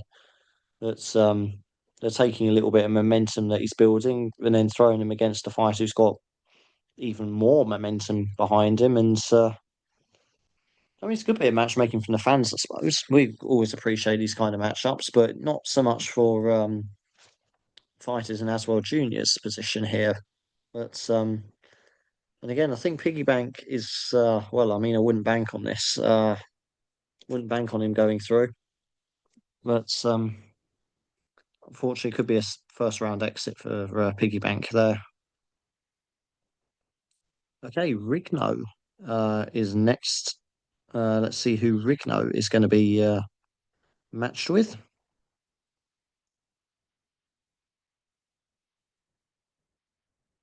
Danny Silver.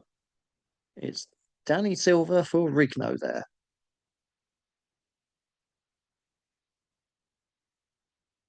And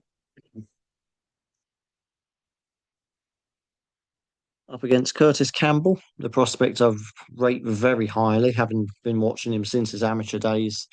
And he's one of the best prospects to come out of the UK for a while. Um, it's I say probably since Michael Venom Page, I'd say actually. Because I remember Michael Venom Page, he was before his Bellator days, familiar with him because he fought in a promotion called UC MMA, I believe. I think it was one of their shows I first saw him on because I used to watch a lot of their shows when I was first getting into MMA.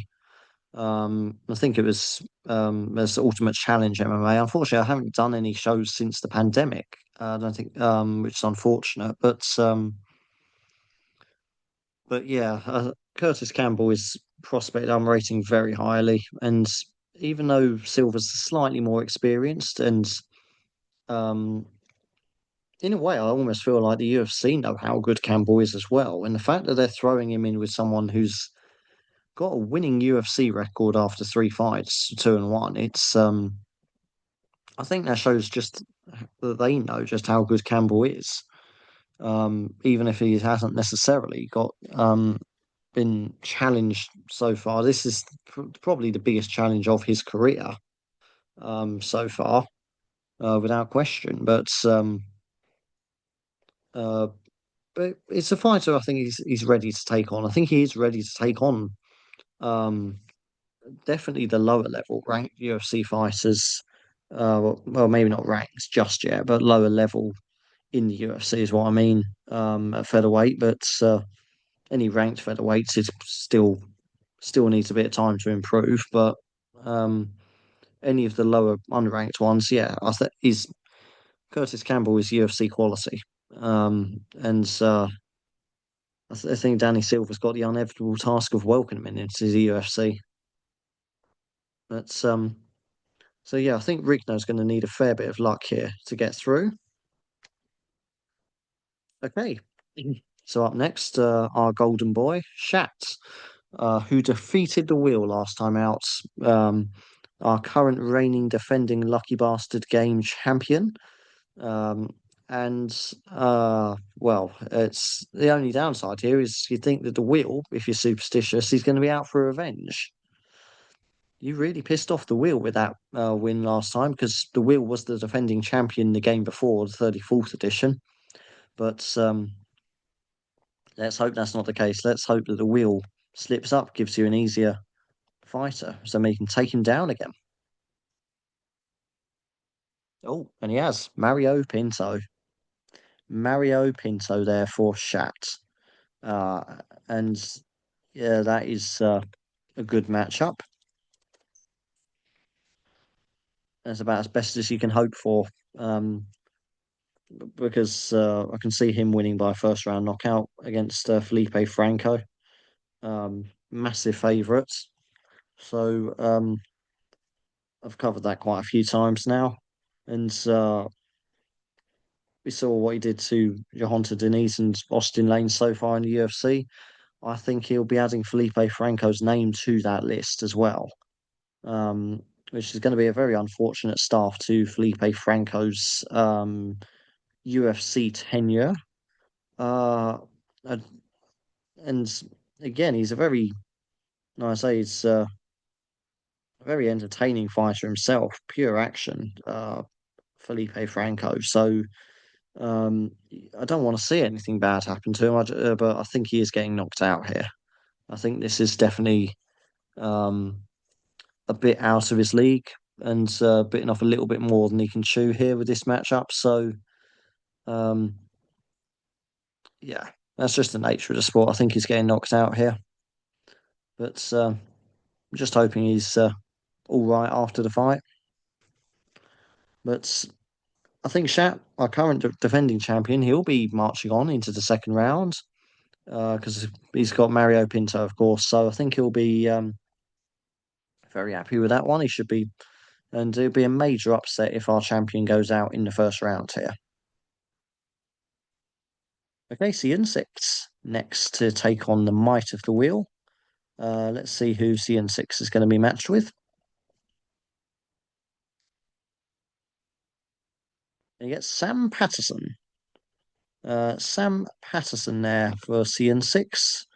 Uh, Not a very favourable one, in my opinion, because obviously he's got up against Patterson, um, up against Michael Venom Page, who, yes, past his prime a little bit now, 38 years old now, but he's still um, he's made that transition from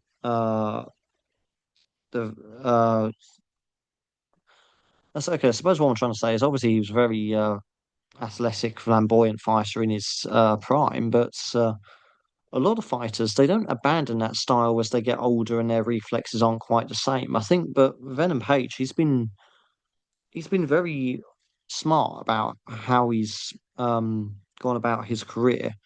I think he sort of realised that maybe he's not quite the uh can't quite do as much showboating as he used to in Bellator, but instead he's now learning to win using his experience to win the fights and uh, s- become sort of a much wiser fighter these days. This is definitely the most intelligent version of Michael Venom Page we have seen so far in his career.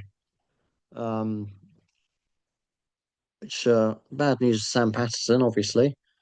Um, Even if I think Patterson is not, I don't see him getting finished. He has been finished in the past twice before, but I don't think he's. Maybe if he was fighting Michael Venom Page a few years ago, that would definitely be my prediction for it. But Uh, and it's still a risk now. He's still got that power, but he's I don't think it's as prevalent as it used to be. So I think I think Michael Venom Page is going to be taking a decision win tomorrow night. But I think I just can't see any way that Patterson does win though. I think that's going to be a very long fight for Sam Patterson and for CN6 though. Okay. We now have Spacey Fates making his debut in the Tapology Lucky Bastard game. So welcome to the game and best of luck to you. And hopefully this get off to a winning start. Hopefully the wheel will take mercy on you on the debutants. Hasn't on some past debutants, but hopefully it will for you.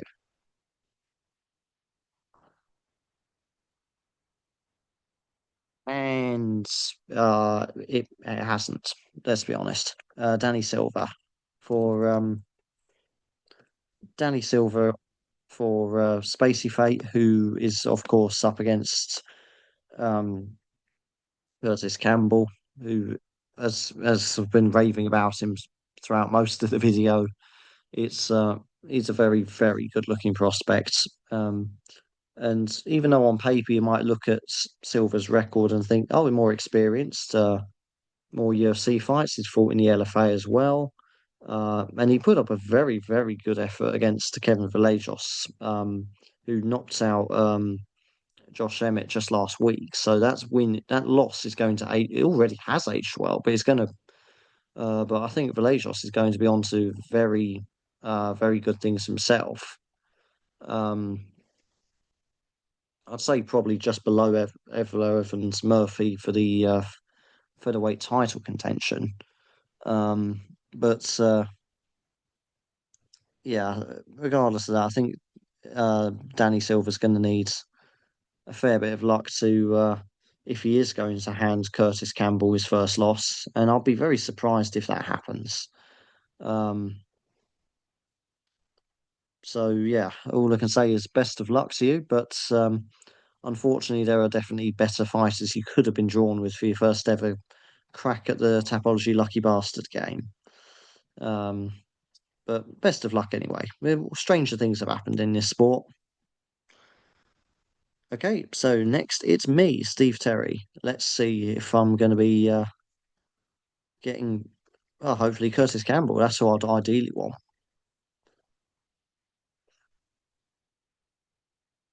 And I've got Ravina Oliveira, who's that's not ideal. Let's be honest.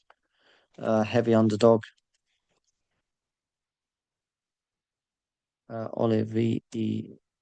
Oliveira.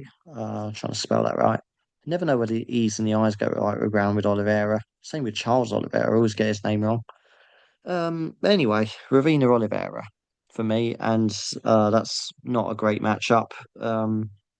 Because obviously, um, up against Chanel Dyer in the opening fight, and as I've said before, Ravina Oliveira's she's going to get knocked out. To be frank, I can't see any way she.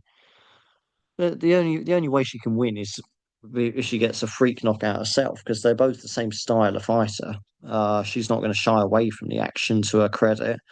Uh, but Chanel Dyer is just the better striker of the two, and had a couple of UFC fights under her belt already, a couple of UFC losses. She's already proven maybe she's not quite ready for the UFC just yet, but uh, Chanel Dyer definitely looks like she is ready for the UFC. Um, and I think Oliveira is going to be the one that pays the price for that. And with it, me and everyone else who's had Oliveira. But again, I suppose this adds another one to that fight, so I can at least go out as part of the unofficial Lucky Bastard Game main event if it carries on like this. Um, but yeah, I think I'll be out in the first round. I'll be taking myself out of the game pretty early. Okay, so the Dirty UFC Man is up next. Let's see who the Dirty UFC Man is going to be paired with.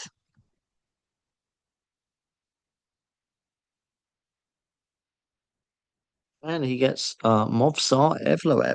Um, Movsar Evloev there for the Dirty UFC Man, one of the main eventers. Movsar Evloev. And that is, like I say, I wouldn't fancy being drawn into the main event. That's what I mean. I suppose in hindsight, I'd rather fancy my chances in the main event actually, over the opening prelim fight, given who I got drawn with. But yeah, no, it's a very tough fight either way. It's a 50-50 fight, one that they can both win or lose. I mean, obviously it can happen in any fight, but more so with this one. That's what I'm trying to say. If Evloev's going to win, going to be my decision, and that's according to the bookie seems to be the most likely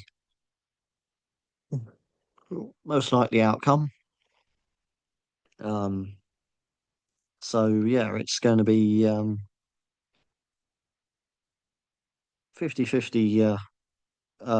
It's in the balance here for the UFC man, the dirty UFC man, and I say with Lerone Murphy though, I just can't shake the feeling he's going to do enough and get the win here. I feel like he's going to be he's again very comfortable over the distance, beaten some good fighters as well. Even if Evloev's the better wins, in my opinion, think with Murphy's got some very respectable wins himself. That combined with the knockout power that he carries, that could end the fight at any moment. you got to fancy him. You got to fancy his chances in this. But a 50-50 fight either way, really. Whichever side of the fence you land on in your analysis, it's going to be a close fight. Anyone that says, "Oh yeah, this fight is definitely going to win," and it's not even going to be close, is just going to be wrong. Um, or I'd be very surprised if it turned out that way. Um, but the dirty UFC man was for Evelev. Going to be waiting to the end, obviously, to find out. But whether he's through or whether he's out, we've got the whole UFC card to go before uh, his fate's confirmed as to whether he's through or whether he's out. But we move on now to the matchmaker, who maybe it's Hunter Campbell's also, I don't know, on Tapology. But and funny enough, I think this is the first time Iwo Baran Ayuski's come up in the game, and that's basically a free pass to the second round for the matchmaker. Um, Iwo, how on earth are we spelling this one? Baran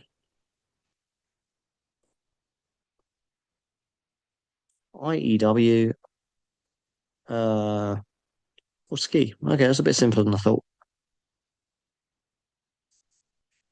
But yeah, heavy favourites against Austin Lane. Um, only 7-0 in his career compared to Austin Lane's 13-7. So Lane is definitely the more experienced of the two, but I don't think that's going to count for much, to be honest, because he's 1-4 and 0-1 uh, in his UFC career. So he's just not at UFC level in my opinion. And like I say, he's already taken a lot of damage in his career. He's been knocked out 6 times already. So I'm hoping that's not having going to have too much of an adverse effect on his career after he's retired, after he's hung them up. Um, inevitably will though. It's a very dangerous sport, but unfortunately, I think this is going to be a seventh knockout in his career. Um, and a very quick first round knockout too. Um, I say it's definitely a step up for Baranowski because it's uh,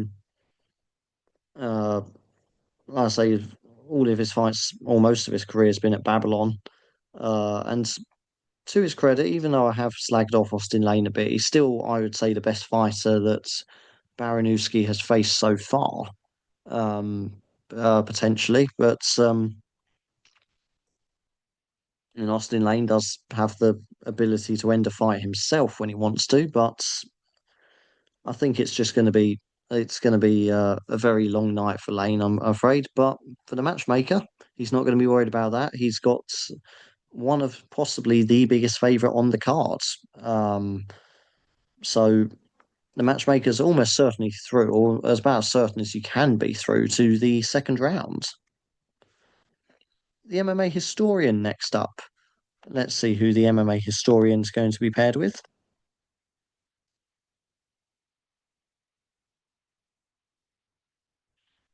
And the MMA historian gets Luceni Keita. Luceni Keita there for the MMA historian. Apologies for butchering the pronunciation uh,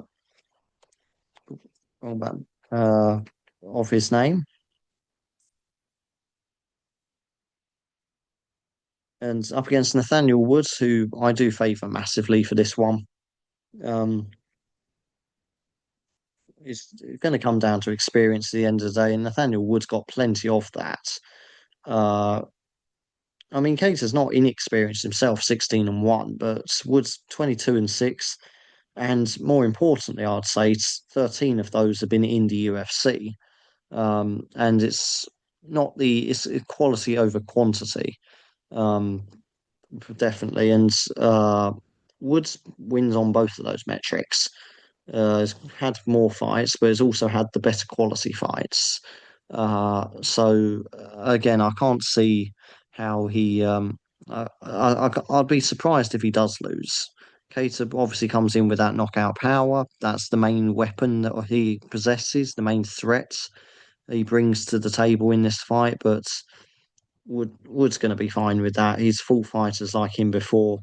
It's and a more well-rounded MMA fighter uh, overall as well. This is going to be unanimous decision win for Nathaniel Woods. My prediction on this one. So I think the MMA historian might need a little bit of luck, maybe hoping on the power of Cato will be enough to get him through to the second round, but I don't think it's too likely, I'm afraid. Okay, Tosh next to take on the wheel. Let's see who Tosh is being paired with. Uh, no, she's not on the site anymore, but if you are following the game in any way, best of luck. And uh, you've now been drawn with Axel Solar. Axel Solar there for Tosh.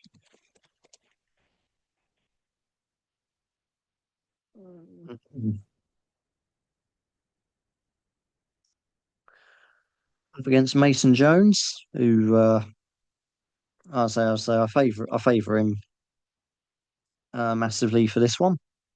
Uh, it's well, I wouldn't say massively. That's a bit of an exaggeration, but I do favour him fairly heavily.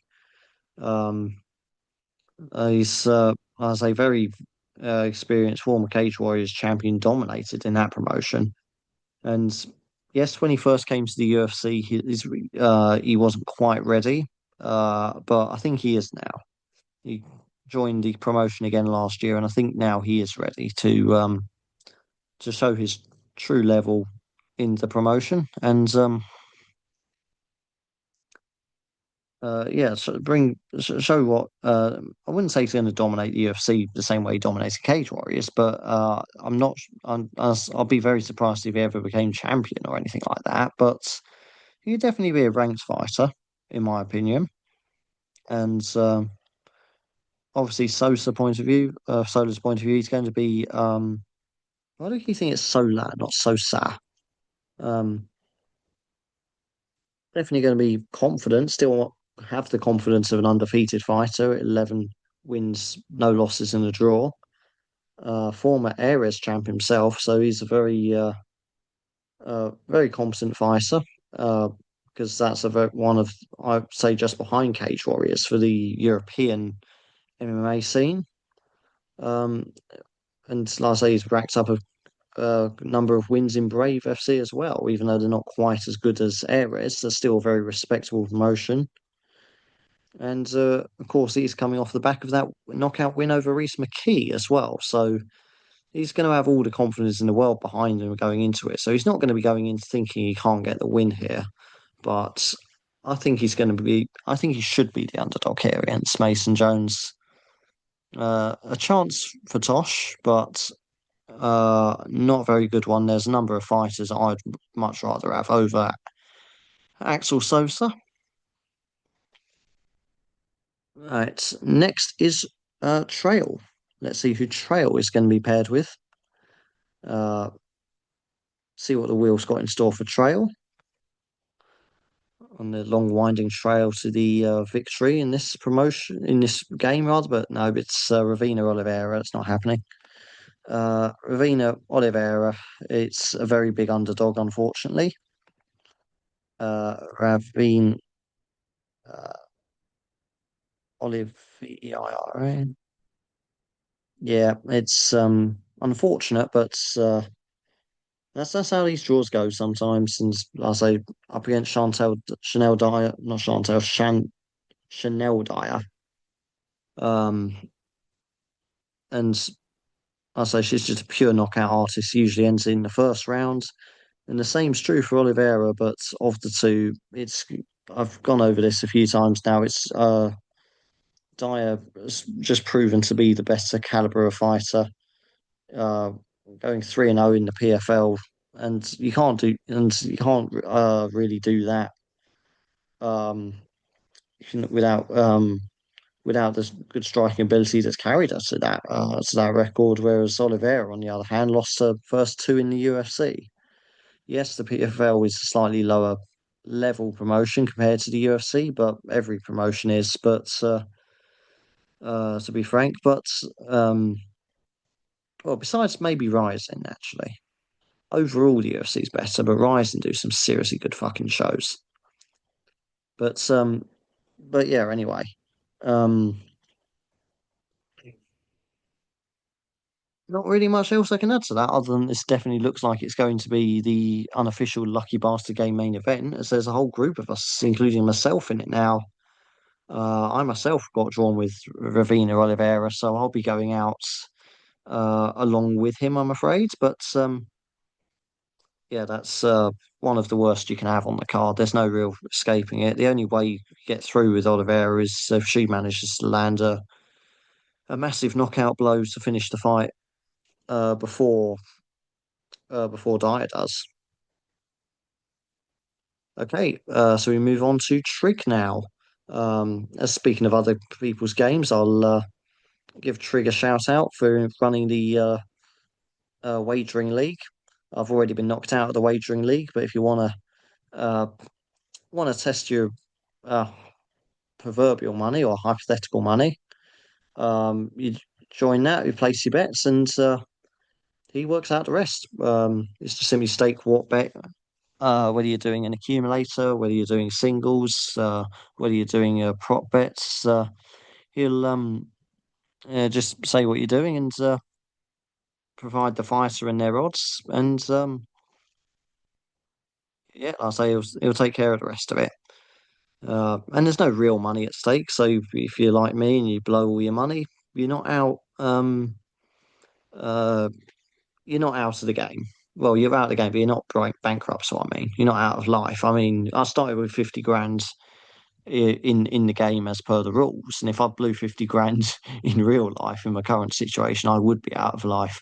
But but anyway, it's like I say, it's just a good bit of fun. Scratch that sort of gambling itch. Um, anyway, let's see if Trig is let's see how he does when it's down to luck, not skill. This is what this game's about, pure luck. And it's Movsar Evloev, one of the main eventers. Um, Osvar Evloev there. Um, Osvar Evloev, Movsar, not. But yeah, one of the main events, as I mentioned, 50-50 really. It's I'm favouring Murphy.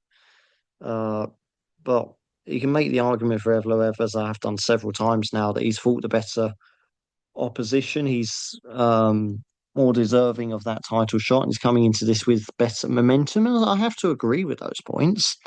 I just think that due to a good mix of uh, British bias and his own recent impressive performances, Lerone Murphy's got a very good chance against Evloev. So that's why I'm favouring him. But Trig's got at least a 50-50 chance here. Um, Maybe a slight favourite chance if you're going by the bookies. He'll definitely be more familiar with what the betting lines are at the moment than I am. Uh, so I'm sure he'll be able to tell us more about that. But a decent chance there for Trig to go through. Okay, so we now move on to our second of three alliances, Trostradamus, who has, forgot to change the page again. Trig there, Mosfiev just to confirm. Yeah, and on to Trostradamus now. And if this if the comments are anything to go by, this sounds like it could be their last hurrah as a alliance. If it is, well, obviously best of luck, and it's been great fun having you two. We've provided some excellent entertainment in the threads, but let's see if you actually make it past the first round this time, actually, because the truth is their record in the game's been pretty poor. Um, so hopefully, if it is their last hurrah, they're not going out straight away and they make a good run of it. Hopefully, even win, maybe. But let's see what the wheel's got in store for Trostradamus. Oh, and that's a good one. Shamrock. They can see the second round at least. I think Trostradamus are actually going to see the second round. You got Shamrock. Um, Luck of the Irish and all that for them. Uh, maybe threatening retirement's going to be the trick to winning the Lucky Bastards game.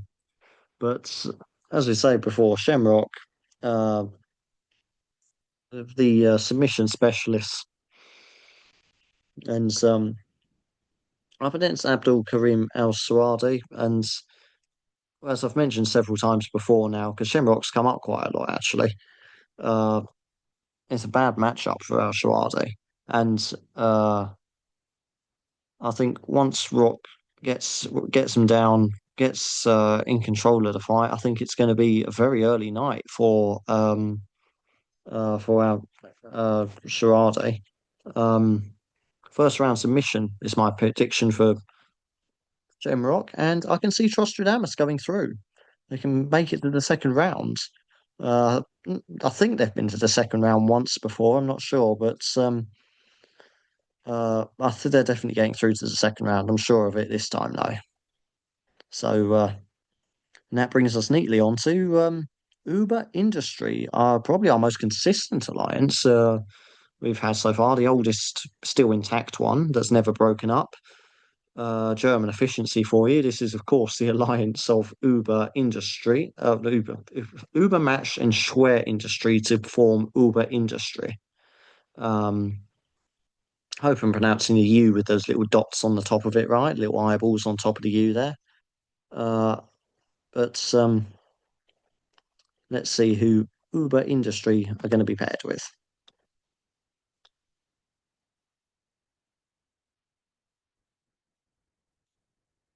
Oh, nearly got Shamrock as well there, but nope, you get Brando Perisic. Brando Perisic there for Uber Industry.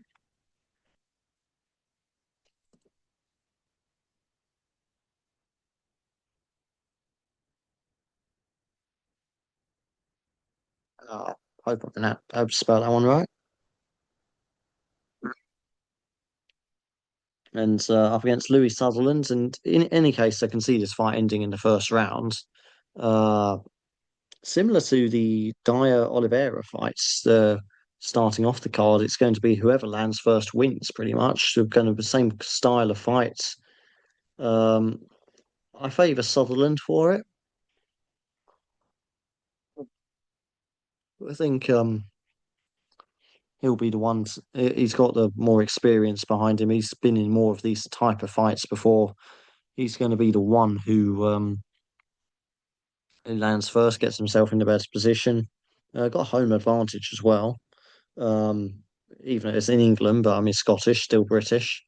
We still root for Andy Murray in tennis. So Perisic, I think he's got his work cut out a bit here, but better record on paper. And the only thing I am wondering is he has got one submission win to his name, even though he's much more of a knockout artist and he'd prefer to keep it standing.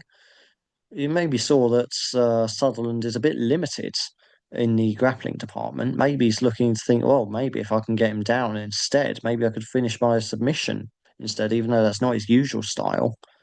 But it would definitely be the most realistic path to victory against Sutherland because you're not knocking Sutherland out unless it's with a fluke one. So I think that might be an idea depending how confident in his grappling Perisic is.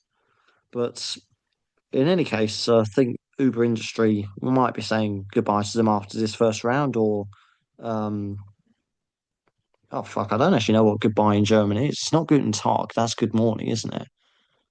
You know, actually, I don't even know how you say goodbye in German. Oh well, adios. Um, but no, hopefully not. Hopefully they'll get through to the second round, but got their work cut out a bit. Go down to the last two now. Vazk 88. Haven't forgotten you this time. I know in the last game I had to quickly make a second video just to give you a fighter because I missed you out on the list the first time around, but haven't forgotten you this time. Don't worry about that. You're in the original video. Let's see who VazK88 is going to be paired with. It's Sam Patterson.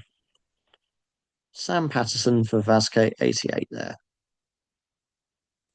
Um,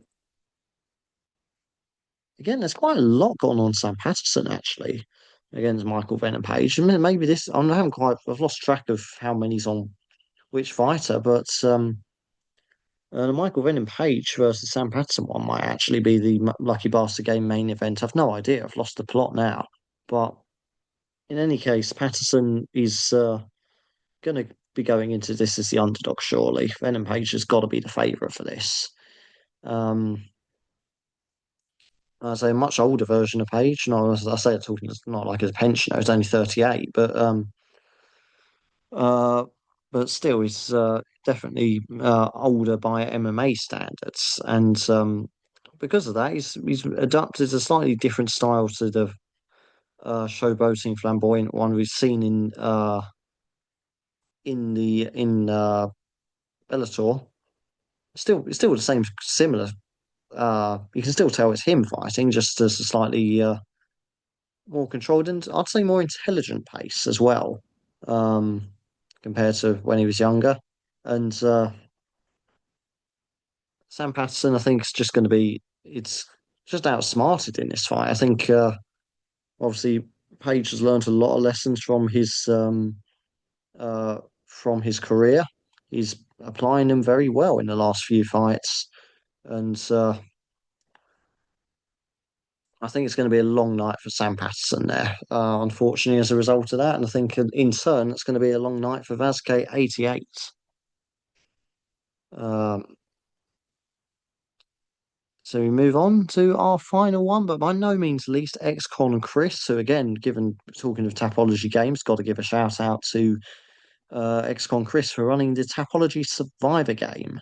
Which, to be fair, this one is a parody of, really. The Lucky Bastard game was really just a parody of the Survivor game. The Survivor game works on a very similar basis, that you pick three fighters. The first one is the main one that counts. The other two are just backup fighters, backup fights for the game. But if your fighter you pick wins, you go through to the second round.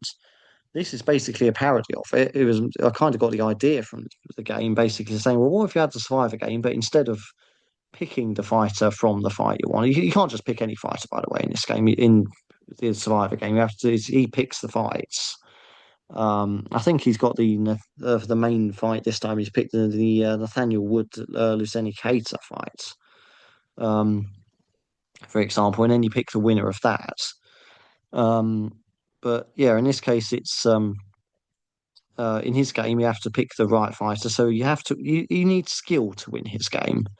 This one, no skill involved whatsoever, just sheer dumb luck. But they're starting a new game this week, so if you do want in, you've got until we got until tomorrow, basically, until the UFC starts to get involved in that. Uh, but let's see how he gets on in this game. Let's see who uh, the wheel is going to pair for one final time this week with for ex-con Chris.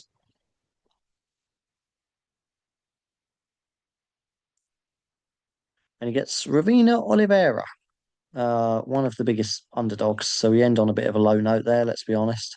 Ravina Oliveira. But I think that does make the first fight between Chanel Dyer and Ravina um, Oliveira our unofficial Lucky Bastard Game main event. Gone over it plenty of times. I'm expecting this to be an absolute barn burner. Well, it's in a very quick barn burner anyway. Both of them throwing caution to the winds, going all out to get the knockout early as possible. But I think it's going to be Chanel Dyer who emerges triumphant in that one, at the expense of Ravina Oliveira, who is at 2-0 in the 0-2, sorry, in the UFC. 0-3 after this one, I'm predicting. Serious risk of getting cut, I'm afraid. Fighting for a job. So I suppose you could maybe argue bit of desperation coming in there, perhaps. Maybe she'll think, right, we really need to get the win here. So um, that'll sort of spur her on a bit, but I can't see it happening if I'm being completely honest. Okay, so that concludes the first round draw for the Tapology Lucky Bastard Game 36th edition. I'll just run through those names one more time. I won't bother trying to go through all the different permutations of who's been drawn with who, because that would take forever. We'll just end up in one confusing mess. But here is the final rundown.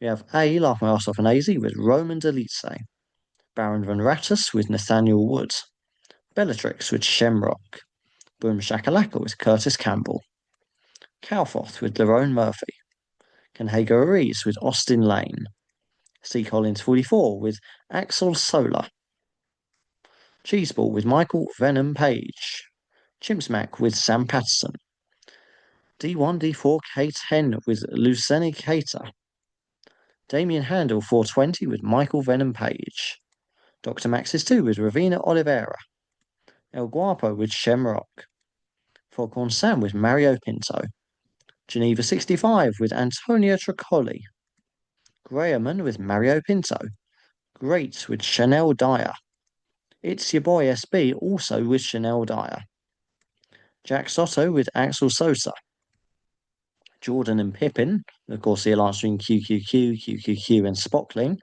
with Abdul Karim Al Sawadi, JP DeChamp 27 with Michael Aswell Jr., KK Kombu with Nathaniel Woods, Knife Rusty also with Nathaniel Woods, Cushy Cake with Mosfar Evloev, Love Song with Michael Aswell Jr., Mule Floyd with Brando Perisic, Piggy Bank with Michael Aswell Jr., Rigno with Danny Silva, Shat with Mario Pinto, Sion 6 with Sam Patterson, Spacey Fate with Danny Silva, me, Steve Terry with Ravina Oliveira, the Dirty UFC Man with Mosfar Evloev, the Matchmaker with Iwo Barinwski, apologies for butchering that one, the MMA Historian with Lucien Keita, Tosh with Axel Sosa, Trail with Ravina Oliveira, Trig with Mosfar Evloev, Trostradamus, the alliance, of course, Tros and Costradamus with Shemrock, Uber Industry with Brando Perisic, of course, the alliance between Uber Match and Schwer Industry, Vazk88 with Sam Patterson, and Ex-Con Chris with Ravina Oliveira.